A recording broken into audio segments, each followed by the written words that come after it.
Bismillahirrahmanirrahim. Assalamu alaikum. My name is Ali Raza and welcome to Pen Gravity. इस lecture के अंदर बच्चों हम लोग डिस्कस करेंगे जो हमारा टुडे डॉन न्यूज़पेपर है उसके ओपिनियंस प्लस एडिटोरियल्स। ठीक है, ये दोनों चीज़ें डिस्कस की जाएंगी एंड टुडे इज 1 अगस्त 2025 और ये लेक्चर आप डेमो कंसीडर कर सकते हैं। ये रहा आपका जो टुडे डॉन न्यूज़पेपर है बच्चों, उसके एडिटोरियल्स और ओपिनियंस वाला पेज। और इस लेक्चर के अंदर जो पेन ग्रेविटी टीम है वो इन 3 एडिटोरियल्स का एनालिसिस करेगी और इसके साथ साथ आपके ये जो 4 ओपिनियंस हैं इनका जो है वो एनालिसिस करेगी। आम रूटीन में क्या होता है कि हम लोग जो है ये एडिटोरियल वाला सेक्शन जो है इसका लेक्चर आपको फ्री डिलीवर करते हैं डेली, और बाकी जो ओपिनियंस वाला सेक्शन है इसके लिए आपको रजिस्ट्रेशन रिक्वायर्ड होगी जो कि ये फोकल पर्सन का नंबर होता है। बिकॉज टुडे इज 1 अगस्त, तो हर महीने की जो मंथ का फर्स्ट लेक्चर होता है उसको हम एज ए डेमो जो है आपके लिए सेंड करते हैं, जिसके अंदर हम ये 7 टॉपिक्स डिस्कस करते हैं, एडिटोरियल्स प्लस ओपिनियंस। तो ये सारे के सारे टॉपिक्स इसके अंदर डिस्कस किए जाएंगे। आपने इस लेक्चर को गौर से सुनना है एंड इंशाल्लाह you will learn many new things.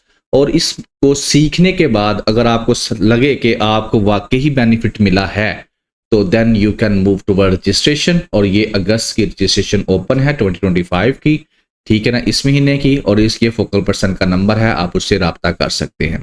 सिर्फ 2 मिनट जो है और चीज़ें ऐड करूंगा और उसके बाद हम टॉपिक शुरू करेंगे। तो सबसे पहली बात तो यह है कि बेटा 2024 के ये सारे ओपिनियंस के रिकॉर्डेड लेक्चर्स मौजूद हैं, तो इनको भी आप लोग जो है इसके अंदर रजिस्ट्रेशन करवा सकते हैं। इनको आप सुने समझें और अपने आइडियाज़ को मैच्योर करें।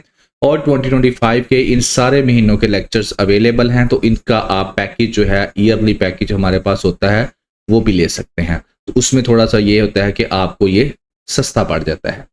अच्छा, डॉन ओपिनियंस का तो हम कर ही रहे थे, अब हमने साथ में ये जो आपके लिए IPRI जर्नल है, इस्लामाबाद पुलिस रिसर्च इंस्टीट्यूट का, इसके वीडियो लेक्चर्स भी बना दिए हैं। अब इसके अंदर रिसर्च पेपर्स होते हैं और हमारा सिर्फ मेन मकसद होता है आपको फैसिलिटेट करना। तो रिसर्च पेपर्स जब आप पढ़ेंगे तो एक तो बहुत ज़्यादा टाइम लगेगा, और टाइम लगने के बाद जो है बात बात आपको समझ भी नहीं आती। अगर आपको पढ़ना आता है, समझ आती है, आइडियाज़ मैच्योर हैं, तो आई विल रिकमेंड कि आप खुद पढ़ें, आप ना इनको लें। लेकिन अगर आप समझते हैं कि पढ़ने के बाद समझ नहीं आ रहेगी तो आप लोग इन लेक्चर्स को सुन सकते हैं, वीडियो रिकॉर्डेड लेक्चर्स हैं। तो IPRI जर्नल भी जो है 6 महीने के बाद बेटा ये आता है, साल में सिर्फ 2 आते हैं। पहला ये जो है 2025 का आया था, हमने इसके रिकॉर्डेड लेक्चर्स कर दिए हैं और ये इसके अंदर सारे रिसर्च पेपर्स हैं और ये हम लोगों ने डिस्कस कर दी है, ठीक है। बाकी अगर इसकी हार्ड का कॉपी मंगवाते हैं तो वो 1500 रुपये की आपको मिलती है रिसर्च पेपर्स की। IPR जो इस्लामाबाद पुलिस रिसर्च इंस्टीट्यूट है उनकी तरफ से, हमारे पास हार्ड कॉपी नहीं है, ठीक है।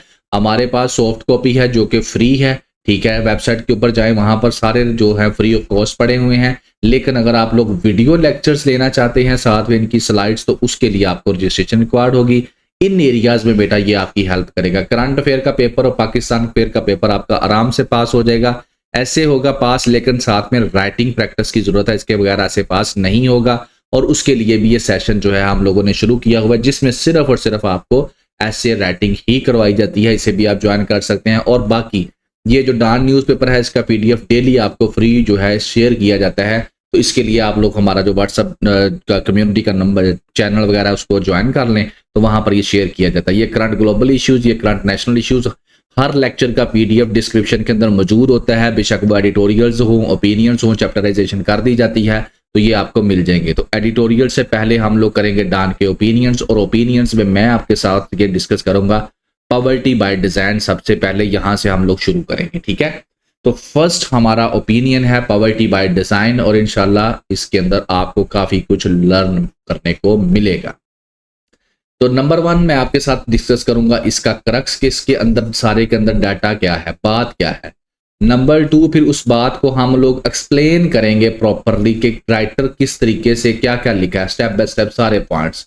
एंड नंबर 3 फिर हम अपने पेपर के ऊपर चले जाएंगे जो पास्ट ऐसे हैं, खास तौर पर कि इससे रिलेटेड कोई ऐसे आया है, अगर आया है तो किस डिमेंशन में आया है। तो मेन टॉपिक बेटा यहाँ पर हमारा पॉवर्टी है, ठीक है। राइटर लिखता क्या है, पहले क्रक्स सुन ले। क्रक्स के अंदर वो सिर्फ एक चीज लिखता है कि पाकिस्तान से गुर्बत ख़त्म क्यों नहीं हो रही, और उसकी एक रीज़न वो ये लिखता है कि पाकिस्तान के अंदर से ये जो गुर्बत ख़त्म नहीं हो रही, ये इसलिए ख़त्म नहीं हो रही बिकॉज पाकिस्तान के अंदर जो पॉवर्टी है ये बाय डिज़ाइन है। बाय डिज़ाइन का मतलब ये है कि हमने खुद से डिज़ाइन करके ये बना कर रखी हुई है। किसने रखी हुई है? जो पावर में है। पावर में कौन है? जो पॉलिसीज बनाता है। तो कहते हैं कि जो पॉलिसीज बनाई जाती हैं, ठीक है, वो पॉलिसीज ही ऐसी बनाई जाती हैं कि हमारी पॉवर्टी खत्म ही ना हो। ठीक है, तो एक तो पॉलिसीज की जो चॉइस है वो गलत है, और दूसरा हमारा जो सिस्टम के अंदर फ्लाज हैं। ये दोनों चीजें ऐसी हैं जो पाकिस्तान के अंदर बाय डिजाइन पॉवर्टी को प्रमोट कर रही हैं, जो पॉवर्टी को खत्म नहीं होने दे रही। अब ये जो एक चीज उसने कहा पॉलिसीज और दूसरा सिस्टम फ्लाज, ये दो चीजें वो इस ओपिनियन के अंदर डिस्कस करेगा। ठीक है, कि पाकिस्तान से पॉवर्टी इसलिए खत्म नहीं हो रही बिकॉज एक तो पॉलिसीज और दूसरा सिस्टम के जो फ्लाज हैं वो ही खत्म नहीं होने दे रहे। ठीक है, तो पहले इसके अंदर जब ये दो चीजें डिस्कस होंगी तो बेटा इसके अंदर पहले तो हम ये देखेंगे कि यहां पर डाटा होगा कि पॉवर्टी का लेवल क्या है पाकिस्तान के अंदर, कितनी गुर्बत है पाकिस्तान के अंदर, मुख्तलिफ एंगल से वो देखेंगे।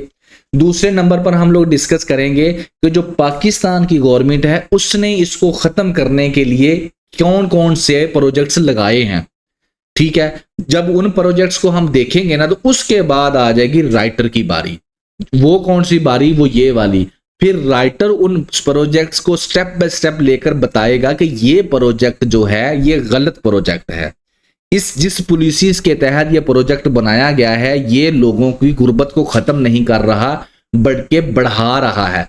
फिर वो अपना पॉइंट आपके सामने रखेगा, फिर आपको समझ आ जाएगी कि राइटर सही कह रहा है या गलत कह रहा है। ठीक है, तो हम लोग बेसिकली यहां पर पॉवर्टी को डिस्कस करने जा रहे हैं। तो क्योंकि हमारा मेन टॉपिक पॉवर्टी है तो इससे पहले कि मैं राइटर ने क्या लिखा है वो डिस्कस करूं, तो पहले सिर्फ दो चीजें मैं आपके साथ डिस्कस कर दूंगा। नंबर 1 तो आपको पॉवर्टी दिखा दूंगा, और नंबर 2 के पॉवर्टी जो है, गुर्बत जो है वो अल्फाज में कैसे बयान की जाती है वो भी बता दूंगा, और फिर हम आगे चले जाएंगे। मतलब क्या है कि पॉवर्टी होती क्या है? तो पॉवर्टी ये होती है, पहले तो देख लें पाकिस्तान में क्या है। गुर्बत इसको कहते हैं, गुर्बत इसको भी कहते हैं, ये भी गुर्बत है, ये भी गुर्बत है। ठीक है, ये सारी जो चीजें आपको दिखाई जा रही हैं इट्स कॉल्ड पॉवर्टी। ठीक है, अब मैंने आपको दिखा दिया, आपके ज़हन के अंदर स्केच बन गया कि इस तरह का जो रहन सहन है ये क्या है। ये वाला रहन सहन, जब इस तरह की कंडीशंस के अंदर बंदा रहता है, कोई भी इंसान इस तरह की इन्वायरमेंट के अंदर रह रहा है, तो इसका मतलब है कि वो गरीब है, वो पुअर है, वो पॉवर्टी के अंदर रह रहा है। ठीक है, अब यहां तक हो गया। अब देखने को समझ आ गई। अब वर्ड्स के अंदर व्हाट इज पॉवर्टी, पॉवर्टी क्या है, तो अब हम वर्ड्स के अंदर एक्सप्लेन करते हैं कि पॉवर्टी को कैसे नापें, कैसे तोलें, कैसे पता चले। तो वर्ड्स के अंदर पॉवर्टी ये है कि जब आपके पास पैसे नहीं होते, जब आपके पास इतने फाइनेंशियल रिसोर्सेज नहीं हैं कि आप जिंदगी की जो मेन सहूलतें हैं वो ना खरीद सकें या ना अफोर्ड कर सकें, तो मतलब फिर आप पॉवर्टी के अंदर हैं, आप गुर्बत के अंदर हैं। अब वो मेन सहूलतें क्या क्या हैं? मेन सहूलतों के अंदर सबसे पहली सहूलत जो होती है वो खाना है। ठीक है, यानी कि आप लोगों को अच्छा खाना मिल रहा है, फूड। ठीक है, अगर फूड के लिए पैसे हैं, शेल्टर, छत है आपके पास, मकान में रहने के लिए पैसे हैं, बेशक वो रेंट का है या अपना है। बीमार हो जाते हैं तो डॉक्टर के पास दवाई लेने के लिए जाते हैं तो पैसे हैं, या एजुकेशन हल्की फुल्की हासिल करने के लिए पैसे हैं। तो ये चीजें डिफाइन करती हैं कि आपका स्टैंडर्ड क्या है। जितना इन चीजों को आप अच्छे से डिजाइन कर पाते हैं, अच्छे से आप लोग अफोर्ड कर पाते हैं, तो मतलब क्या है कि आप पॉवर्टी से उतना दूर होते जाते हैं। और जितना इन चीजों को मैनेज करने में आपको मुश्किलात पेश आ रही हैं, इट्स मीन कि आप पॉवर्टी के उतना ही अंदर हैं, उतना ही नजदीक हैं। So that is poverty. और इन सब को हासिल इस सब चीजों को हासिल करने के लिए या अरेंज करने के लिए आपको पैसे चाहिए। तो फाइनेंशियल रिसोर्सेज जो हैं वो यहां पर मैटर करते हैं। बेसिकली बेटा पॉवर्टी की भी डिफरेंट टाइप्स हैं। ठीक है, जैसे कि एनर्जी के अंदर पॉवर्टी, स्किल के अंदर पॉवर्टी, बट एजुकेशन के अंदर भी पॉवर्टी। लेकिन यहां पर हम फाइनेंशियल पॉवर्टी को बात करेंगे। यहां पर जो फाइनेंशियल पैसों के हवाले से, बिकॉज सारी चीजें पैसों से आ रही हैं। ठीक है, तो आगे हम डिस्कस कर देते हैं। ये चीज मैंने आपके साथ डिस्कस कर दी कि पॉवर्टी क्या होती है, अब आपको समझ आ गया, आपने देख भी लिया। अब इससे पहले एक और चीज है, वो है ये वाला पॉवर्टी साइकिल। पॉवर्टी साइकिल क्या है? एक फैमिली है, वो गरीब है, उनके घर में एक बच्चा पैदा होता है, एक चाइल्ड पैदा होता है, ठीक हो गया। अब वो बच्चा भी ज़ाहिर है पुअर ही होगा, अभी उसके पास कहां से रिसोर्सेज हैं। जब वो पुअर है, उसके घर वाले भी पुअर हैं, मतलब फिर वो उसको ना तो अच्छी एजुकेशन दे पाएंगे, ना अच्छी स्किल दे पाएंगे, ज्यादातर चांसेस के अंदर बात कर रहा हूं, ठीक है। हाँ, जो एक्स्ट्रा ऑर्डिनरी मेहनत करते हैं वो तो फिर इस साइकिल को ब्रेक कर ही देते हैं, ठीक है। अच्छा, अब वालिदैन पुअर है तो ज्यादातर चांसेस ये होंगे कि उसको अच्छी एजुकेशन स्किल नहीं मिलेगी। जब अच्छी एजुकेशन स्किल नहीं मिलेगी तो जब बड़ा होकर मार्केट में जाएगा तो अच्छी जॉब नहीं मिलेगी, क्योंकि इतना पैसा तो है नहीं कि वो बिजनेस करे। अच्छा, जब अच्छी जॉब नहीं मिलेगी तो मतलब क्या है कि उसकी भी जब शादी हो जाएगी तो वो भी पॉवर्टी में ही जिंदगी गुजारेगा। यानी कि जब अच्छी जॉब नहीं है तो fail to escape the poverty cycle, तो बाहर नहीं जा सकेगा। और फिर उसके बाद उसकी शादी हो जाएगी और उसके बच्चे, फिर आगे फिर इस तरीके से ये पॉवर्टी साइकिल चलता चलता चलता ही रहेगा, टिल जब तक कोई ऐसा बच्चा नहीं आता जो एक्स्ट्रा ऑर्डिनरी मेहनत करके इस साइकिल को ब्रेक करके बाहर नहीं निकल जाता, ठीक है। अब राइटर ने जो हमें डिस्कस करना है वो यही कहता है कि ये जो पॉवर्टी का साइकिल है जिसके अंदर पाकिस्तान के लोग फंसे हुए हैं, इनको जानबूझ के फंसाया गया है। यानी कि ऐसी पॉलिसीज बनाई जा रही हैं जिनसे ये निकल ही नहीं पा रही इस साइकिल से। यानी कि बाय डिजाइन ये साइकिल जो है बनाया गया है। यानी कि बाय डिजाइन का मतलब है कि पॉलिसीज ऐसी रखी गई हैं कि वो ऐसी पॉलिसीज हैं कि जो हेल्प ही नहीं उनकी करती कि वो इस साइकिल से बाहर निकल सके। जैसे कि इस पूरे साइकिल के अंदर बेटा आपने एक चीज के ऊपर गौर किया होगा और वो ये वाला पॉइंट है, सिर्फ ये वाला पॉइंट। बस गरीब है अब्बू, बच्चा गरीब पैदा हुआ, उसके बाद वो इस जगह के ऊपर अगर आकर उसको अच्छी सपोर्ट मिल जाए तो वो साइकिल ब्रेक करके बाहर चला जाएगा। अब ये जो एजुकेशन है या स्किल है, गवर्नमेंट की जो पॉलिसीज हैं यहां पर वो इतनी अच्छी है ही नहीं कि आपको क्वालिटी एजुकेशन या क्वालिटी स्किल मिल सके। तो यहां पर आके गवर्नमेंट अपनी जिम्मेदारी जब नहीं निभाती तो आप इसी साइकिल में रहते हैं। लेकिन अगर यहां पर गवर्नमेंट अपनी जिम्मेदारी निभा दे तो आप इस साइकिल को ब्रेक करके बाहर निकल जाते हैं। So that is the point of discussion कि यहां पर पॉलिसीज ही अच्छी नहीं बनाई जा रही। ठीक हो गया जी। अब यहां पर हम इसको रोकते हैं और अब हम इसको मैंने एक जर्नल आपको बता दिया। अब हम ओपिनियन को शुरू करते हैं कि राइटर क्या लिखता है और किन अल्फाज में लिखता है। तो पहले राइटर जर्नल बताएगा कि पाकिस्तान में गुर्बत कितनी है।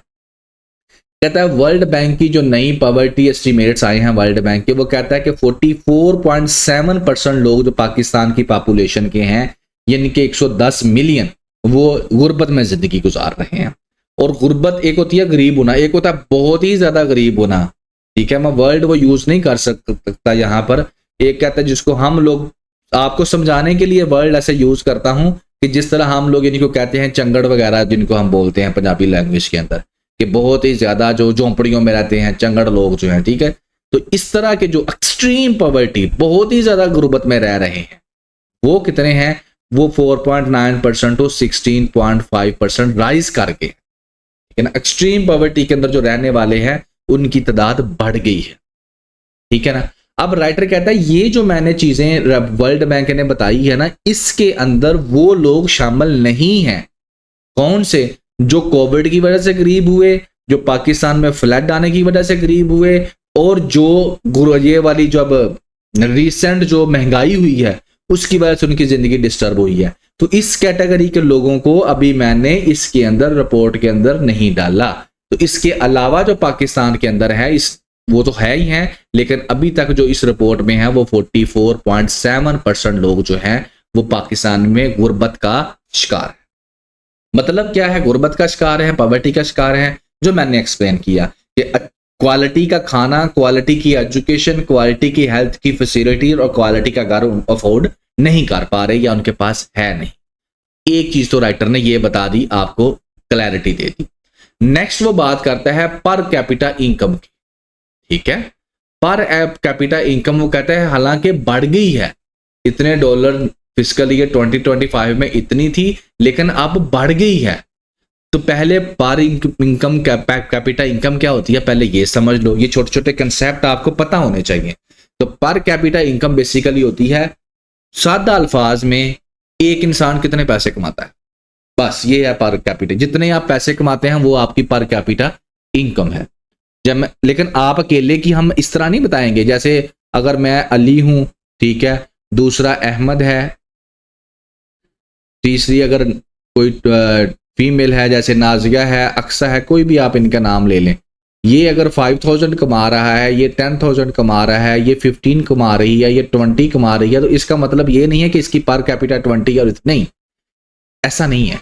पर कैपिटा निकाला जाता है एक जनरल टर्म, एवरेज निकाली जाती है, यानी कि 5 + 10 + 15 + 20 डिवाइडेड बाय 4, तो जो एवरेज आएगी वो हम कहेंगे हमारे लोगों की पर कैपिटा। तो a measure of the amount of money earned पर पर्सन इन अ नेशन और geographical region in a given year, एक साल में वो जितने कमाता है, एक मुल्क के अंदर कोई भी पर्सन जितने पैसे कमाता है उसको हम लोग कहते हैं ये उसकी क्या है, पर कैपिटा है। ठीक है, यहां से भी आप इसको देख सकते हैं कि पर कैपिटा का फार्मूला क्या होता है, total income of area over total population. ठीक है, एक एग्जांपल देके समझाता हूं। फॉर एग्जांपल लाहौर की, अब ये करेंगे कैसे मैनेज वो मुझे नहीं पता।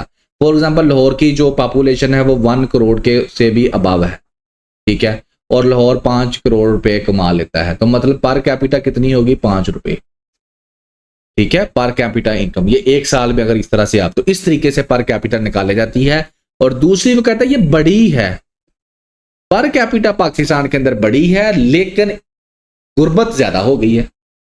हालांकि गुर्बत तो फिर कम होनी चाहिए ना जब लोगों की कमाई बढ़ी है। तो इसके अंदर बेटा एक पूरा कंसेप्ट है, वो मैं आपके साथ अभी डिस्कस करता हूं। वो कंसेप्ट ये है इनकम डिस्पैरिटी, कि लोगों की जो इनकम डिस्पैरिटी है, यानी कि कोई 1 लाख कमा रहा है और कोई 10,000 रुपया कमा रहा है, ये ठीक नहीं है पाकिस्तान के अंदर। ना सिर्फ पाकिस्तान के अंदर, ये पूरी दुनिया के अंदर ही ऐसे चल रहा है। इसको हम लोग सादा अल्फाज में कहते हैं कि गरीब गरीब होता जा रहा है और अमीर अमीर होता जा रहा है। And it's happening around the world, not in Pakistan. कि विद टाइम क्या हो रहा है कि जो अमीर लोग हैं वो और अमीर होते जा रहे हैं और जो गरीब हैं वो और गरीब होते जा रहे हैं। ठीक है, तो ये क्यों हो रहा है, इसके पीछे अब फिर एक पूरी की पूरी थ्योरी है कैपिटलिज्म की, इस वजह से होता है, ये आप खुद देखिएगा। ठीक है, लेकिन बहरहाल यहां पर वो यही बात बताता है कि हालांकि पर कैपिटा इनकम जो है वो इंक्रीज हुई है, लेकिन इसके बावजूद जो है गुर्बत बढ़ रही है। तो इसका मतलब क्या है कि जो गरीब हैं वो और गरीब होते जा रहे हैं और अमीर जो है वो और अमीर होते जा रहे हैं। और यहां पर फिर वो पाकिस्तान को कहता है कि आपको अपनी पॉलिसी चॉइसेस को देखना चाहिए। आपका जो इकोनॉमिक मॉडल है वो टूट चुका है, उसको आपको रीथिंक करने की जरूरत है, एक नई स्ट्रेटजी बनाने की जरूरत है ताकि आप पॉवर्टी को खत्म कर सके, ताकि ऐसा हो कि ये अमीर अमीर ना होता जाए बल्कि जो गरीब है उसको भी बीच में से कुछ बेनिफिट मिल सके। ठीक है जी, दूसरा यहां तक हो गया। अब तीसरी एक नई चीज डिस्कस करेगा, और वो नई चीज क्या है, वो ये बताएगा कि पाकिस्तान में पाकिस्तान की गवर्नमेंट क्या कर रही है लोगों को गुर्बत से निकालने के लिए। तो ये बताता है वो इसके अंदर। वो कहता है कि पाकिस्तान की गवर्नमेंट हर साल बिलियंस ऑफ रुपीज जो है वो सब्सिडी के अंदर देती है ताकि लोगों को गुर्बत से बाहर निकाला जा सके, जो गरीब हैं उनको गुर्बत से बाहर निकाला जा सके। तो उसके लिए गवर्नमेंट पैसे कहां खर्च कर रही है, Benazir income support program is one of them. यहां पर गवर्नमेंट क्या कर रही है, हर बंदे को 13,500 रुपया फी फैमिली को पर मंथ देती है या 3 महीने बाद देती है, और अब ये प्राइस आई थिंक 14,500 हो चुकी है। तो Benazir income support program Pakistan का एक बहुत बड़ा प्रोग्राम है। इसके तहत गरीबों को पहले तो इस तरह से खड़ा किया जाता है लाइनों के अंदर, आओ जी रजिस्ट्रेशन करवाओ। उसके बाद अब इन्होंने डिजिटलाइज कर दिया, पहले तो इस तरह जलील होते थे सेंटर्स के अंदर, औरतों को दिया जाता है बेसिकली ये। उसके बाद अब ये बेनजीर कार्ड बन गया। उसके बाद इन कार्ड्स को अब वो एटीएम के अंदर इस्तेमाल करती हैं और अपनी अमाउंट विदड्रॉ करवा लेती हैं। अब ये है एक स्ट्रेटजी, एक पॉलिसी, एक प्रोजेक्ट गवर्नमेंट ऑफ पाकिस्तान का कि कैसे लोगों को गुर्बत से निकाला जाए, कि उन लोगों को डायरेक्ट पैसे ही दे दो, वो अपनी मर्जी की जो चीज खरीदनी है खरीद ले। अब ये स्ट्रेटजी राइटर कहता है गलत है। क्यों गलत है वो आगे आपको बताता है, ठीक है। फिर ये CSS के एक ऐसे के अंदर भी ये चीज आप ऐड कर सकते हैं, वो कैसे वो मैं बता दूंगा। राइटर क्या कहता है, राइटर कहता है बिलियंस ऑफ रुपीज हर साल लोगों को देते हैं, औरतों को दिया, जैसे आपने इसको दिया, ठीक है, इसने निकलवाई, ये जाके अपना आटा ले लेगी, जो भी घर की जरूरतें हैं वो ले लेगी, वो पूरी कर लेगी और बात खत्म होगी। तो यहां पर वो कहता है कि एक हद तक एक वक्ती तौर पर, देखिए नहीं, वक्ती तौर पर अभी एकदम से हम प्लान नहीं कर सकते, वक्ती तौर पर ठीक था, आप लोगों को पैसे दे देते, लेकिन उसके साथ साथ आप एक ऐसा प्रोजेक्ट लॉन्च करते जिसके अंदर लोगों को स्किल देते, लोगों के रोजगार के मौके पैदा करते। तो यही बात करता है कि आपने उनको पैसों पे लगाया हुआ है और इसको आप बड़ा करते जा रहे हो, इस प्रोजेक्ट को और बड़ा, कितना बड़ा वो नेक्स्ट स्लाइड में डिस्कस करूंगा। तो कहता है ये काम करने में आप ये काम छोड़ते जा रहे हो, ग्रोथ के ऊपर आप काम नहीं कर रहे, लोगों के लिए रोजगार पैदा नहीं कर रहे हो, ह्यूमन डेवलपमेंट नहीं कर रहे। ह्यूमन डेवलपमेंट में क्या होता है, अच्छी एजुकेशन प्रोवाइड करना, अच्छी हेल्थ प्रोवाइड करना, स्किल वगैरह देना, वो नहीं कर रहे, रूरल डेवलपमेंट नहीं कर रहे, ठीक है ना।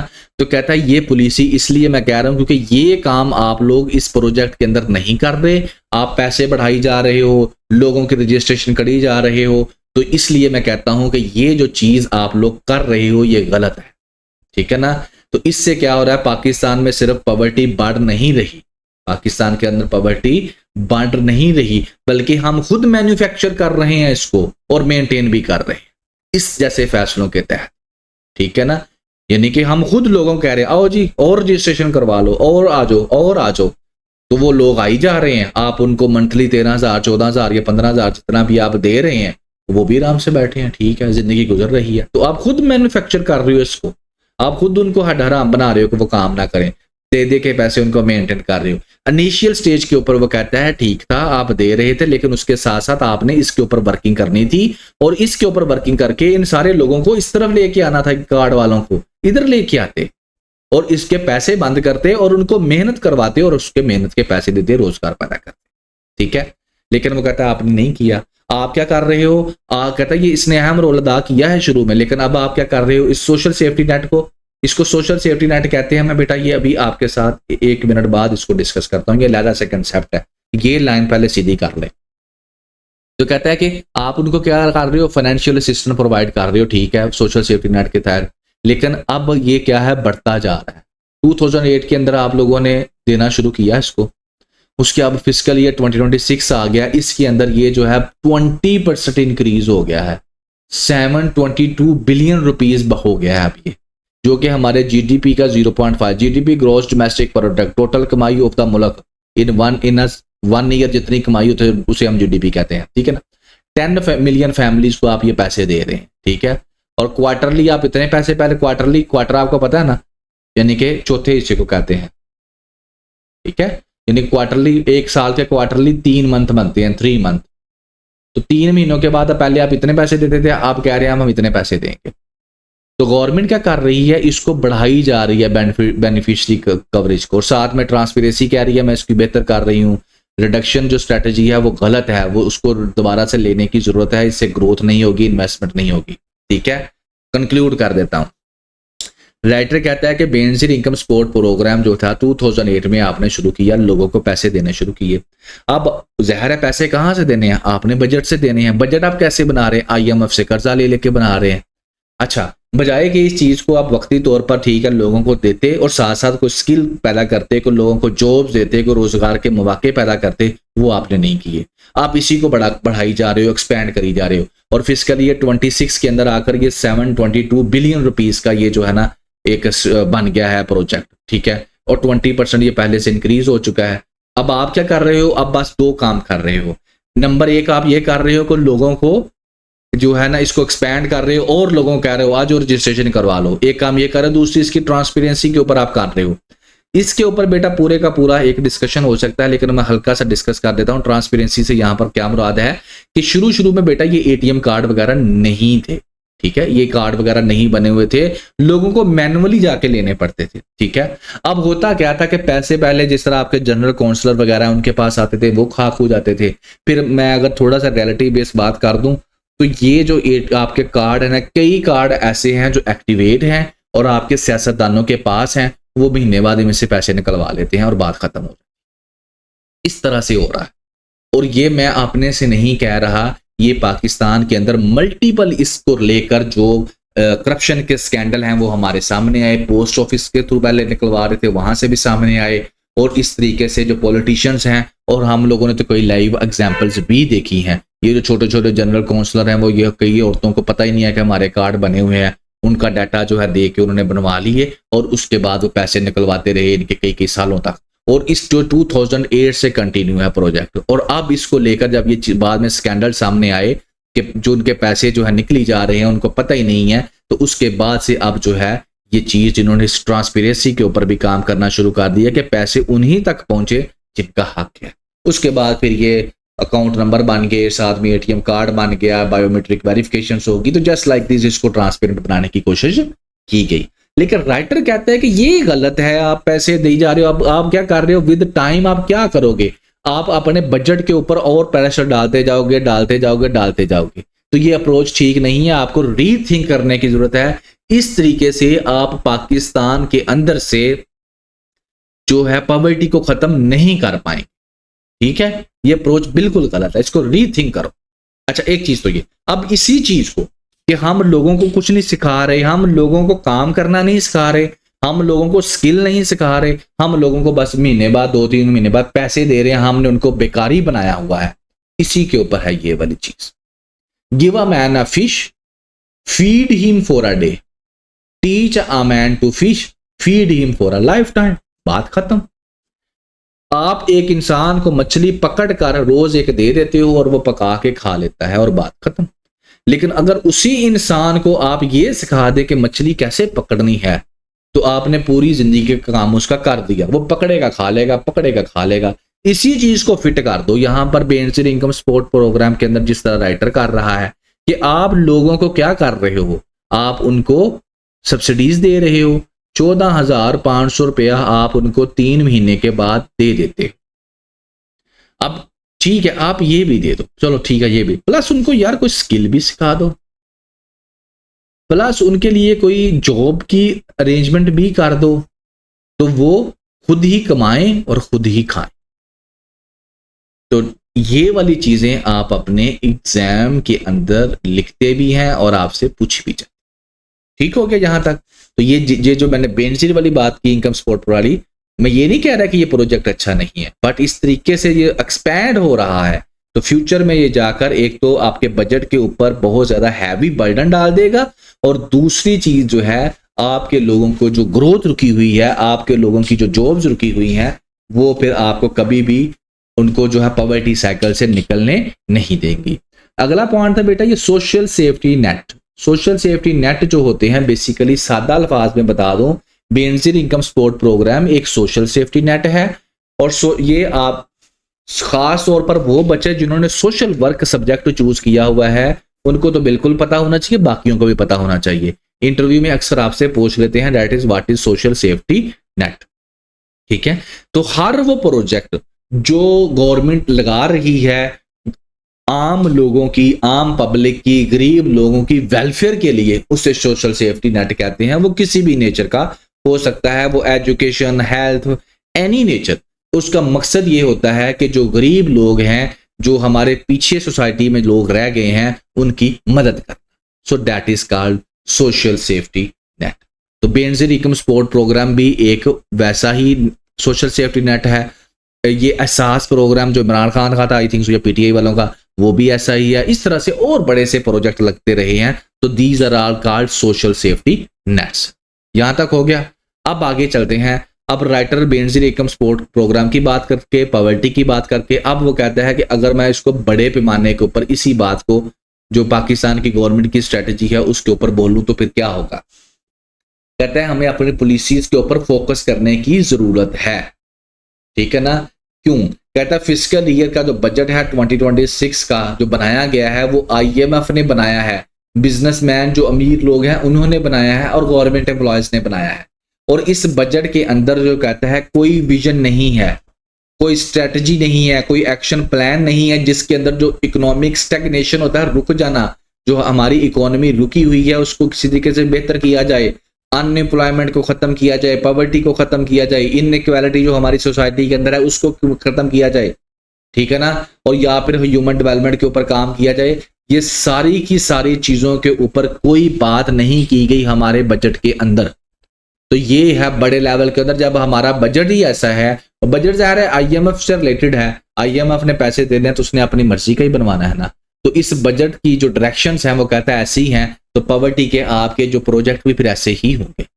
नेक्स्ट वो बात करता है कि पाकिस्तान की पॉवर्टी की बात करते हुए वो कहता है कि ये एक्सीडेंटल नहीं है, ये हमने खुद जो ऐसी पॉलिसीज बनाई हैं कि उन पॉलिसीज का ये रिजल्ट है, और उसके बाद हमारा जो सिस्टमेटिकली फ्लाज है उसकी वजह से गुर्बत है हमारे मुल्क में, वरना हमारे मुल्क में गुर्बत खत्म हो जाए। उसकी फिर वो एक बड़ी प्यारी एग्जांपल देता है फार्मर्स की, कि जो गवर्नमेंट है इसने फार्मर्स के साथ क्या किया, ठीक है, 2.2 ट्रिलियन का लॉस हुआ है उनको गंदम के अंदर हमारे फार्मर्स को, ठीक है ना, इस साल।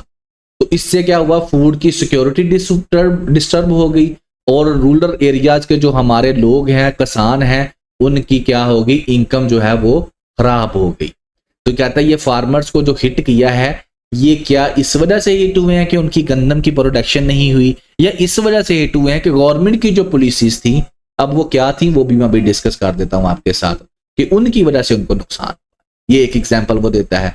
अब वो जिनको नुकसान हुआ है, अब उनमें से कई ऐसे होंगे जो गुर्बत का शिकार हो गए होंगे। फिर वो यहाँ पर एग्रीकल्चर जो पाकिस्तान के अंदर है उसके बारे में थोड़ा सा लिखता है। कहता है जो हमारा एग्रीकल्चर सेक्टर है ना, ये 23% हमारी जितने पाकिस्तान की कमाई है, जीडीपी है, उसका 23% एग्रीकल्चर से आता है। हमारे पाकिस्तान के 37% जो लेबर फोर्स है वो इसी के साथ अटैच है, ठीक है ना, एंड कंट्रीब्यूट 60% टू एक्सपोर्ट। जितनी हम एक्सपोर्ट अर्निंग, जितने भी हम एक्सपोर्ट करके पैसे कमाते हैं, उनमें से 60% एग्रीकल्चर वाली चीज़ों से आ रहे होते हैं, ठीक है। तो कहते हैं कि ये जो एग्रीकल्चर है हमारी, ये हमारे मुल्क से तबाह हो रही है डिफरेंट रीजंस की वजह से। एक तो क्लाइमेट शॉक्स हैं, जैसे कि क्या हो रहा है, फ्लड्स आ जाते हैं, अभी बारिशें हो जाती हैं, हीट वेव्स आ जाती हैं, तो वो उसकी वजह से ख़राब हो रही है। फिर प्राइजेस जो हैं, माफिया जो हैं, शुगर माफिया, फ्लोर माफिया, जो आटे वाला माफिया, ये मुख्तलिफ माफिया जो हैं, ये प्राइजेस को ख़राब कर देते हैं। और पॉलिसी मिस स्टेप्स जो हमारी स्टेट ले रही है वो, ठीक है, और स्टेट हमारे ऊपर गौर भी नहीं कर रही फार्मर्स के ऊपर, वो इन सारी चीज़ों की वजह से एग्रीकल्चर तबाह हो रही है। और जब एग्रीकल्चर तबाह होगी तो ये सारे के सारे लोग डिस्टर्ब होंगे जो एग्रीकल्चर से अटैच्ड हैं, और उसका रिजल्ट क्या होगा, उसका रिजल्ट होगा फिर गुर्बत, ठीक है। तो ये एग्जाम्पल वो देकर समझाता है कि फार्मर के साथ हमारी गवर्नमेंट ने क्या किया, ठीक है। अच्छा, अब फार्मर के साथ किया क्या, ये भी मैं आपको थोड़ा सा समझा देता हूं। तो फार्मर्स के अंदर बेटा इससे पहले कि हुआ क्या, थोड़ा सा ये देख लें कि फार्मर्स को फेस क्या क्या करना पड़ रहा है।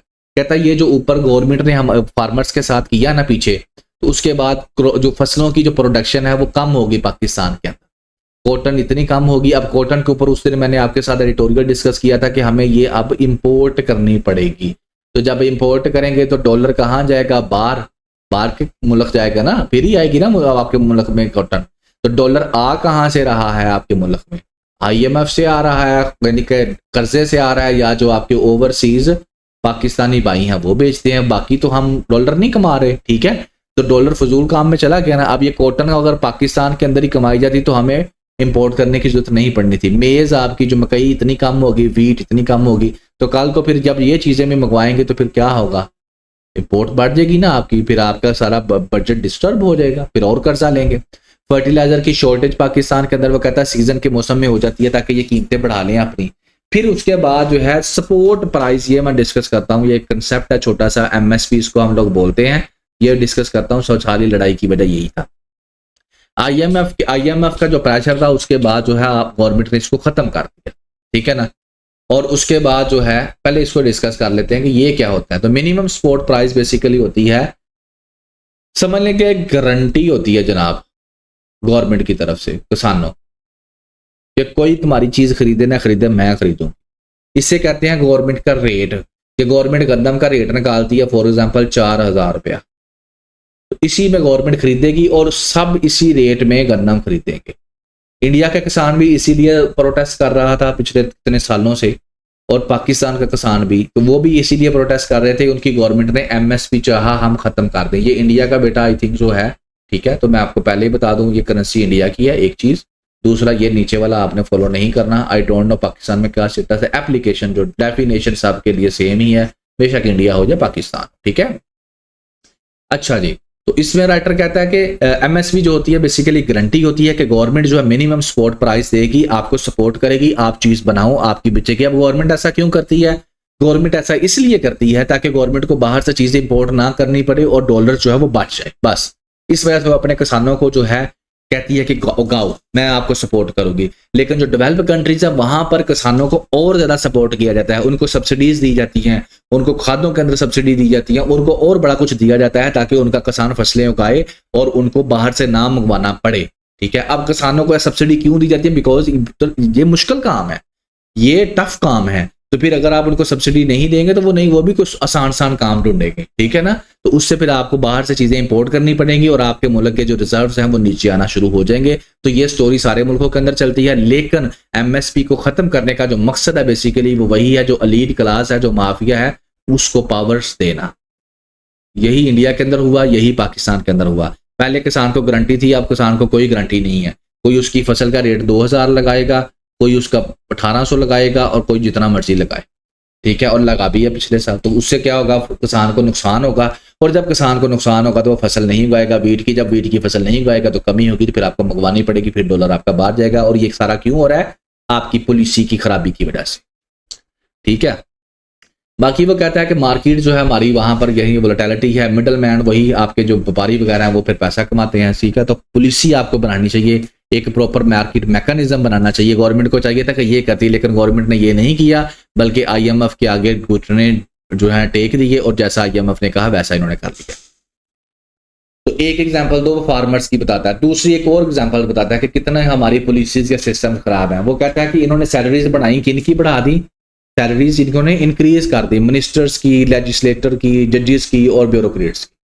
तो हमारा मुल्क जो है वो एड पर चल रहा है, कर्जे के अंदर दबा हुआ है, लेकिन इसके बावजूद जो है इन लोगों ने सैलरीज बढ़ा दी। तो ये क्या बढ़ानी चाहिए थी? नहीं बढ़ानी चाहिए थी इनको, ठीक है। तो ये भी इनकी पॉलिसीज के खिलाफ है। तीसरा वो अब अपना टैक्स सिस्टम की बात करता है।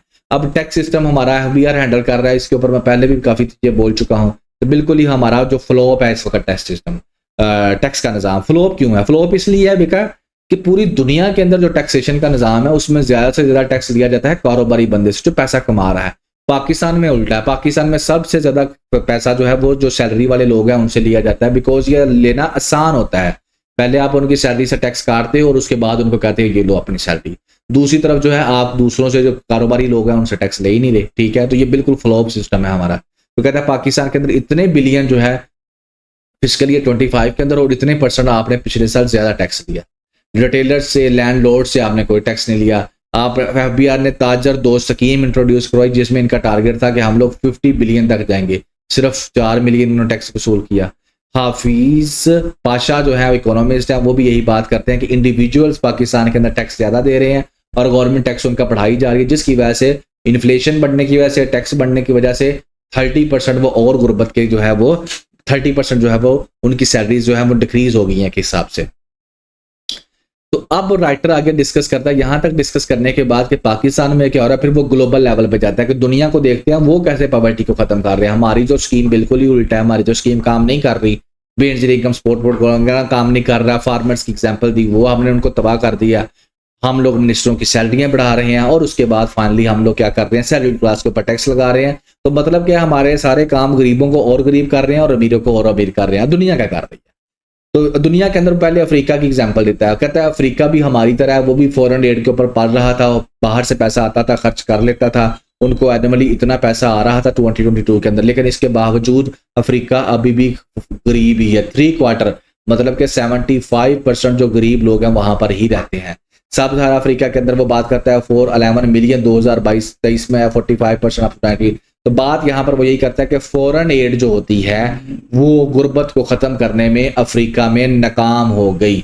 जब तक आप लोग स्ट्रक्चरल रिफॉर्म्स ना करें, ठीक है, जब तक ये ना करें, जितना मर्जी आपको बाहर से उधार ले लें, आपके मामला कभी भी ठीक नहीं होंगे। और इसकी जिंदा एग्जाम्पल वो केस की देता है अफ्रीका की। तो पाकिस्तान भी फॉरेन एड के ऊपर ही पड़ रहा है और फॉरेन एड को लेकर ही आपको सीएसएस के अंदर ऐसे भी आया हुआ है, ठीक है। Foreign aid is not a solution to the problems of Pakistan, does foreign aid help to achieve economic stability in developing countries, जिनमें पाकिस्तान भी शामिल है और अफ्रीका भी शामिल है। तो यहाँ पर अगर आप तो कहते हैं कि फॉरेन एड जो है वो हेल्प करती है तो उसी तरीके से लिखना पड़ेगा, या आप कहते हैं कि नहीं फॉरेन एड जो सोल्यूशन वाकई नहीं है तो फिर आप ये चीज़ें मेंशन कर सकते हैं, या फिर आप जो है कह सकते हैं कि फॉरेन एड हेल्प करेगी अगर हम लोग साथ में स्ट्रक्चरल रिफॉर्म्स करेंगे, अदरवाइज वो हेल्प नहीं करेगी। तो बेटा इस तरीके से ये चीज़ें आप लोग अपने एग्जाम्स के अंदर ऐड करेंगे, ठीक है। अगली वो बात करता है साउथ अफ्रीका वालों की एग्जांपल देके, फिर वो बात करता है चाइना, इंडिया और लैटिन अमेरिकन की, कि इन कंट्रीज ये कामयाब मुल्क है। ये तो फेल एग्जांपल देता है ना हमारी तरह से, तो ये कामयाब हैं। इन्होंने क्या किया, अपने लोगों को गुर्बत से निकाला है। कैसे? इकोनॉमिक ग्रोथ की है, अपने जो इंस्टीट्यूशंस हैं उनके अंदर रिफॉर्म्स की हैं और टारगेटेड सपोर्ट दी है, जिसको जिस फील्ड में सपोर्ट चाहिए उसको सपोर्ट दी है, और इस तरीके से उन्होंने किया है। चाइना ने क्या किया है, इसने जनाबी अली जो है एग्रीकल्चर के अंदर रिफॉर्म्स की हैं और उसके बाद इसके लेबर इंटेंसिव इंडस्ट्रीज के अंदर रिफॉर्म्स की हैं। तो इन दोनों कामों के अंदर इसने रिफॉर्म्स करके आप लोगों को निकाला है। इंडिया जो कि फास्टेस्ट ग्रोइंग है मेजर इकोनॉमी है इस रीजन के अंदर, उसका जीडीपी इतना था और अब इतना हो चुका है। जीडीपी बेसिकली कमाई को ही कहते हैं, ठीक है। तो बेसिक इंफ्रास्ट्रक्चर के ऊपर वो खर्च कर रहा है, टॉयलेट, क्लीन वाटर, इलेक्ट्रिसिटी, और अपने गरीबों की जो जिंदगी है उसको बेहतर करने के लिए खर्च कर रहा है। तो इस तरीके से उसने भी काम किए और तरक्की की। लैटिन अमेरिका जो है उन्होंने भी क्या किया, अपने अदारों को मजबूत किया है, इनइक्वालिटी को ख़त्म किया है और अच्छी पॉलिसीज बनाई हैं, जिसकी वजह से लैटिन अमेरिका वाले भी काफ़ी हद तक अपने मुल्कों के अंदर से गुर्बत को ख़त्म कर चुके हैं। लैटिन अमेरिका बेटा ये है, एक है नॉर्थ अमेरिका और एक है साउथ अमेरिका, ठीक है। ये नॉर्थ अमेरिका आपका आ जाता है और ये आपका साउथ अमेरिका आ जाता है, लेकिन ग्रीन कलर वाला आपका सारा लैटिन अमेरिका है, ठीक है। लैटिन अमेरिका के अंदर दो है, इन सब के तीन हिस्से आ जाते हैं।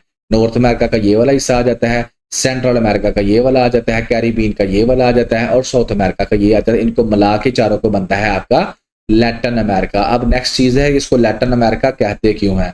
लैटिन अमेरिका इसको सिर्फ और सिर्फ लैंग्वेज की वजह से कहा जाता है। यहाँ पर स्पेनिश बोली जाती थी, पोर्टुगल बोली जाती थी, ठीक है, और ये सारी की सारी जो लैंग्वेजेस हैं बेसिकली ये लैटिन से ही निकली थी। तो दैट्स द रीजन कि इस इलाके को लैटिन अमेरिका कहा जाता है, ठीक है जी। तो इन्होंने भी इसके अंदर बेहतरी की है। अच्छा, अब पाकिस्तान की बात करता है कि पाकिस्तान ने पिछले 3 साल के अंदर क्या किया। कुछ नहीं किया, नेगेटिव में पाकिस्तान जा रहा है। पाकिस्तान के हर फिस्कल ईयर में जो एस्टिमेट है नीचे की तरफ ही जा रहे हैं। पाकिस्तान जो है बगैर ग्रोथ के स्टेबल हुआ है, ये बात बड़ी समझने वाली है, ठीक है। इसको मैं थोड़ा सा समझा देता हूं, बाकी आपने क्या करना है कि ये मैंने आपको लेक्चर डिलीवर किया था मार्च के अंदर 12 मार्च 2025 का लेक्चर है एडिटोरियल का बेटा लेक्चर है 12 मार्च 2025 का। तो यहाँ पर इसके अंदर 3 एडिटोरियल्स होंगे। फर्स्ट एडिटोरियल होगा स्टेट बैंक ऑफ पाकिस्तान से रिलेटेड, वो आपने सुन लेना है। जब आप उसको सुन लेंगे ना तो ये सारी स्लाइड समझ लें, फिर आपको समझ ज्यादा अच्छे से आ जाएगी। अगर मैं इसको डिस्कस करना शुरू कर दूंगा तो फिर आधा घंटा मुझे यहाँ पे लग जाएगा, ठीक है। तो आप काइंडली इसको सुन लीजिएगा तो आपका क्लैरिटी आ जाएगी आपकी, ठीक है। बाकी मैं हल्का सा टच कर देता हूँ कि पाकिस्तान, देखिए पाकिस्तान के अंदर बहुत ज्यादा महंगाई होगी, हर चीज ऊपर नीचे होगी। उसके बाद आप पाकिस्तान स्टेबल है, ऐसे हाँ स्टेबल हो गया, लेकिन ग्रोथ नहीं है। ग्रोथ अब क्या है और स्टेबिलिटी क्या है, ये दोनों डिफरेंट चीजें हैं। हल्का सा बता देता हूं। तो न्यू नॉर्मल जो पाकिस्तान के अंदर है कि बगैर ग्रोथ किए स्टेबल हो जो ज्यादा देर तक चलेगा नहीं, ठीक है। पाकिस्तान के अंदर अनएम्प्लॉयमेंट बढ़ रही है, पॉवर्टी इनइक्वालिटी बढ़ रही है, इन्फ्लेशन जो है वो कंट्रोल में आ चुकी है, लेकिन फिस्कल एंड मॉनेटरी पॉलिसीज ये भी आप लोग वहां पर पढ़ेंगे, उस लेक्चर के अंदर आप लोग सुनेंगे, ठीक है, कि ये क्या होती है। ये पॉलिसी जो होती है गवर्नमेंट बनाती है, ये पॉलिसी जो होता है स्टेट बैंक बनाता है। अब मैं बस इस दोनों को, what is stabilization and growth, ये दो चीजें मैं आपको बता देता हूं कि पाकिस्तान स्टेबल हो गया लेकिन पाकिस्तान के अंदर ग्रोथ नहीं है।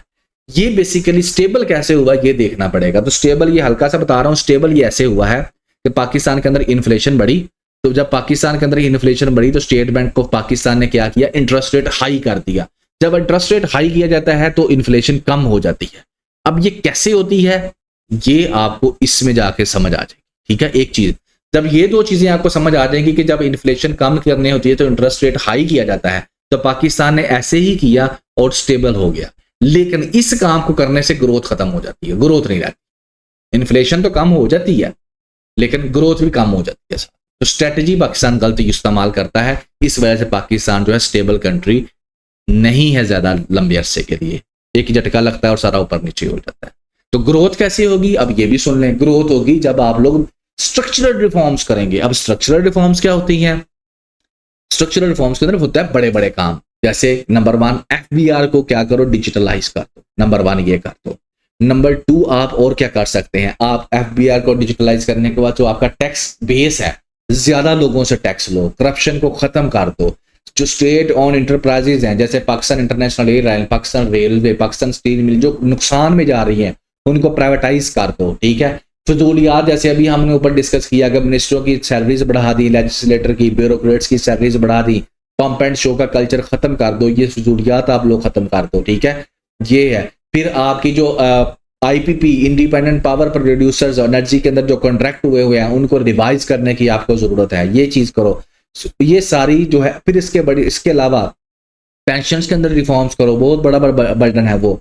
उसके साथ साथ आप और क्या कर सकते हो, आप जो है ब्यूरोक्रेट्स आपके हो गए, जर्नैल्स हो गए, लैंडलॉर्ड्स हो गए, बिजनेस क्लास एलीट हो गई, रियल स्टेट के ओनर हो गए, एग्रीकल्चर हो गया, इसको टैक्स के अंदर लेकर आओ। जब ये काम होंगे ना तो फिर ग्रोथ। तो ये करने किसी ने नहीं है और ग्रोथ होनी कोई नहीं है, तो वक्ती तौर पर यही फार्मूला पाकिस्तान चला रहा है। यहां तक हो गया कि पाकिस्तान कहां पे है। फिर वो यहाँ पर पाकिस्तान की लिटरेसी की बात कर देता है कि यहाँ पर सिंध, बलूचिस्तान, केपीके के अंदर बहुत खराब है, हेल्थ केयर का भी सिस्टम वो कहता है इतना अच्छा नहीं है पाकिस्तान के अंदर, तो इंप्रूवमेंट के ऊपर काम करने की जरूरत है। एंड द फाइनल रिमार्क्स वो ये देता है कि पाकिस्तान के अंदर इंप्रूवमेंट आ सकती है, पॉवर्टी यानी कि for dramatic improvement in poverty reduction Pakistan के अंदर जो है हमें कुछ करना पड़ेगा, हमें फोकस करना पड़ेगा ग्रोथ पे, इकोनॉमिक रिफॉर्म्स के ऊपर, सोशल प्रोटेक्शन पॉलिसीज के ऊपर, और पाकिस्तान जो है उसे सीखना चाहिए यहाँ पर लेसन। और इस सब के लिए पॉलिटिकल विल होने की जरूरत है, जो कि है नहीं। पॉलिटिकल विल होगी, अच्छी पॉलिसी बनाएंगे तो फिर पाकिस्तान के अंदर से गुर्बत खत्म होगी। होप आपको समझ आ ही गया होगा। तो ये सारी चीजें मैंने आपको डिस्कस कर दी कि पॉवर्टी पाकिस्तान के अंदर बाय डिजाइन है। डिजाइन का मतलब है कि पॉलिसी ऐसे ही बनाई जाते हैं कि बेकारी बना के रखो इनको, Benazir income support program launch कर दिया, बनाओ बेकारी इनको, ना स्किल सिखाएंगे ना आपको कायदों से आजादी देंगे, ठीक है। आ जाओ अब अपने CSS के तरफ, ऐसे की तरफ। तो बेटा डायरेक्ट जो CSS के ऐसे हैं ये आया हुआ है, poverty alleviation goals and realities, वहां पर ये डाटा इस्तेमाल करें। Poverty is the parent of revolution and crime, यहां पर आप लोग डिस्कस कर सकते हैं। नीचे डायरेक्शंस भी लिखी हुई हैं, बैगरी के अंदर ये है। तो ये सारी चीजें आपको दिखाने का मकसद क्या है, आप यहां पर इस्तेमाल कर सकते हैं। यहां पर इनडायरेक्ट इस्तेमाल होगा, the future of democracy in Pakistan. Democracy के अंदर इस्तेमाल कैसे होगा, डेमोक्रेसी के अंदर पॉवर्टी जहर है, गुर्बत है तो पावर का पता ही नहीं है, वोट की पावर का, पैसे दे के दे देते हैं। गुर्बत है तो एजुकेशन ही नहीं है, जब एजुकेशन नहीं है तो क्या जाने बंदा कि पॉलिटिक्स क्या है, डेमोक्रेसी क्या है, दे देगा। इसी तरीके से ये आप खुद पढ़ लीजिए, क्योंकि अगर इनको भी मैंने पढ़ना शुरू किया तो इट्स टेक आधा घंटा, तो ये भी ले जाएगा। तो ये आपने आराम से स्लाइड रोकनी है। इनके अंदर मुख्तलिफ डिमेंशंस के अंदर, जैसे एनर्जी क्राइसिस के अंदर हम कैसे पॉवर्टी लगा सकते हैं, ठीक है, वहां पर आप ऐड कर सकते हैं, ठीक है। फिर CSS 2023 का बेटा पेपर है, इसके अंदर है आपका 7 point, climate change and it's impact on human life. तो क्लाइमेट चेंज क्या कर रहा है, गरीब कर रहा है भाई, कैसे कर रहा है। किसानों की बात कर लो, बारिशें आई, फ्लड्स आए, सारी फसलें तबाह कर दी, तो किया ना ह्यूमन इंपैक्ट उसने। फिर क्लाइमेट चेंज, बारिशें आई, सैलाब आए, पानी खड़ा है वहां पर, इंफ्रास्ट्रक्चर तबाह हो गया लोगों का, फसलें तबाह हो गई, बीमारियां वहां पर फैल गई, तो हो गया ना, लोग जो है डिस्प्लेस हो गए। और यहां तक ये है कि लोगों का डिवोर्स रेट बढ़ गया, जब शोहर के पास काम नहीं है कमाने के लिए तो मियां बीवी की लड़ाई झगड़े, डिवोर्स रेट हो गया। ह्यूमन राइट्स की, वुमेन राइट्स की वायलेशंस लिख लें उसके अंदर हो जाती हैं। बच्चों को साइकोलॉजिकल डिस्टर्बेंस होती है, मारपीट का सामना करना पड़ता है क्योंकि वाला डिस्टर्ब होता है। तो 7 टॉपिक के अंदर आप लोग ये डायरेक्टली चीजें जो है इनको एडअप कर सकते हैं। तो अब थोड़ा सा आपने भी कोशिश करनी है, मैंने बोल काफी दिया है कि इन स्लाइडों को रोक के थोड़ा सा अपना दिमाग भी जो है इनके ऊपर आप लगाएं, एंड इंशाल्लाह आपकी जो है डायरेक्शन सीधी हो जाएगी। ऐसे मुश्किल नहीं होता, ऐसे में डायरेक्शन डिफाइन करना मुश्किल होता है कि राइटर ने क्या पूछा है। बच्चे वो लिखते हैं जो आपको पता है, आपको नहीं, जो आपको पता है वो नहीं लिखना, जो राइटर ने मांगा है उसमें से जो आपको पता है वो लिखना है। तो डायरेक्शन आपने सीधी करनी है। जैसे देखो यहां पर डायरेक्शन है climate change and it's impact on human life. तो क्लाइमेट चेंज लोगों को पुअर कर रहा है ना, कई लोगों को, और पुअर के जो रिजल्ट हैं वो बेसिकली रिजल्ट किसके हैं, क्लाइमेट चेंज के रिजल्ट हैं। A goes to B and B goes to C mean A goes to C। तो ये गेम आपने खेलनी है, ठीक है। अच्छा, अब मैंने आपके साथ ना एक ओपिनियन डिस्कस कर दिया, बाकी मैं आपके साथ जो 3 एडिटोरियल्स हैं उनको डिस्कस कर देता हूं। लेक्चर थोड़ा लंबा तो होगा लेकिन ज़ाहिर है सुनना पड़ेगा आपको। इसके अंदर क्या है, अब ये एडिटोरियल्स है, एडिटोरियल्स में बहुत डिटेल नहीं होती, हल्का टच होता है, लेकिन ओपिनियंस के अंदर डिटेल होती है, जैसे मैंने अब आपके साथ डिस्कस किया हर टॉपिक के अंदर। तो पाकिस्तान और यूएसए के रिलेशंस को वो इसके अंदर डिस्कस करेगा। डिस्कस क्या करता है, डिस्कस ये करता है कि पाकिस्तान और यूएसए नजदीक नजदीक आ रहे हैं, डील होने वाली है। क्यों? ऑयल्स के ऊपर, ऑयल रिजर्व जो पाकिस्तान के अंदर है ना, उसकी डील होने वाली है। इससे पहले कि मैं इसको डिस्कस करूं, एक छोटी सी 2-4 बातें बताऊंगा ताकि आपको पाकिस्तान और यूएसए के रिलेशंस बिल्कुल क्लियर हो जाए कि जब से पाकिस्तान बना है यूएसए के रिलेशन चल कैसे रहे हैं। अच्छा, पहली बात तो ये समझ लें कि दुनिया में किसी को कोई रिलेशंस नहीं है, कोई किसी का रिश्तेदार नहीं है, कोई मुल्क किसी का रिश्तेदार नहीं है, सारे इंटरेस्ट बेस है, ये क्लियर कर लें, ठीक है। यहां तक कि जो मुसलमान है एक मुल्क, वो दूसरे मुसलमान के साथ लड़ रहा, मतलब no religion nothing, only one thing and that is interest. Interest benefits, जिसको जिससे फायदा है वो उसका दोस्त बन जाता है, जिसको जिसका नुकसान है वो उसका दुश्मन बन जाता है। So these are the main ground, main base of relations between two countries, ठीक है। जैसे पाकिस्तान और अफगानिस्तान दोनों मुसलमान भाई हैं, लड़ाई कर रहे हैं, गोलियां चला रहे हैं, बॉर्डर के ऊपर आए दिन चल रही होती हैं, ठीक है। अगर मुसलमान है, अगर मजहब की बेस के ऊपर होते हैं ताल्लुकात, तो फिर अच्छे होने चाहिए, इतना नहीं है, ठीक है। अब आ जाओ कि किस बेस पे है, वो है इंटरेस्ट बेस के ऊपर। अब आ जाओ आगे पाकिस्तान और यूएसए के इंटरेस्ट। अच्छा, पाकिस्तान को यूएसए की जरूरत है और यूएसए को पाकिस्तान की जरूरत है, दोनों को कितनी जरूरत है वो डिस्कस कर लेते हैं ताकि जब ये डिस्कस करूं तो क्लियर हो जाए। अच्छा, पाकिस्तान की यूएसए को हमेशा से जरूरत तब भी रही है जब उसको कोई सिक्योरिटी का मसला होता रहा है।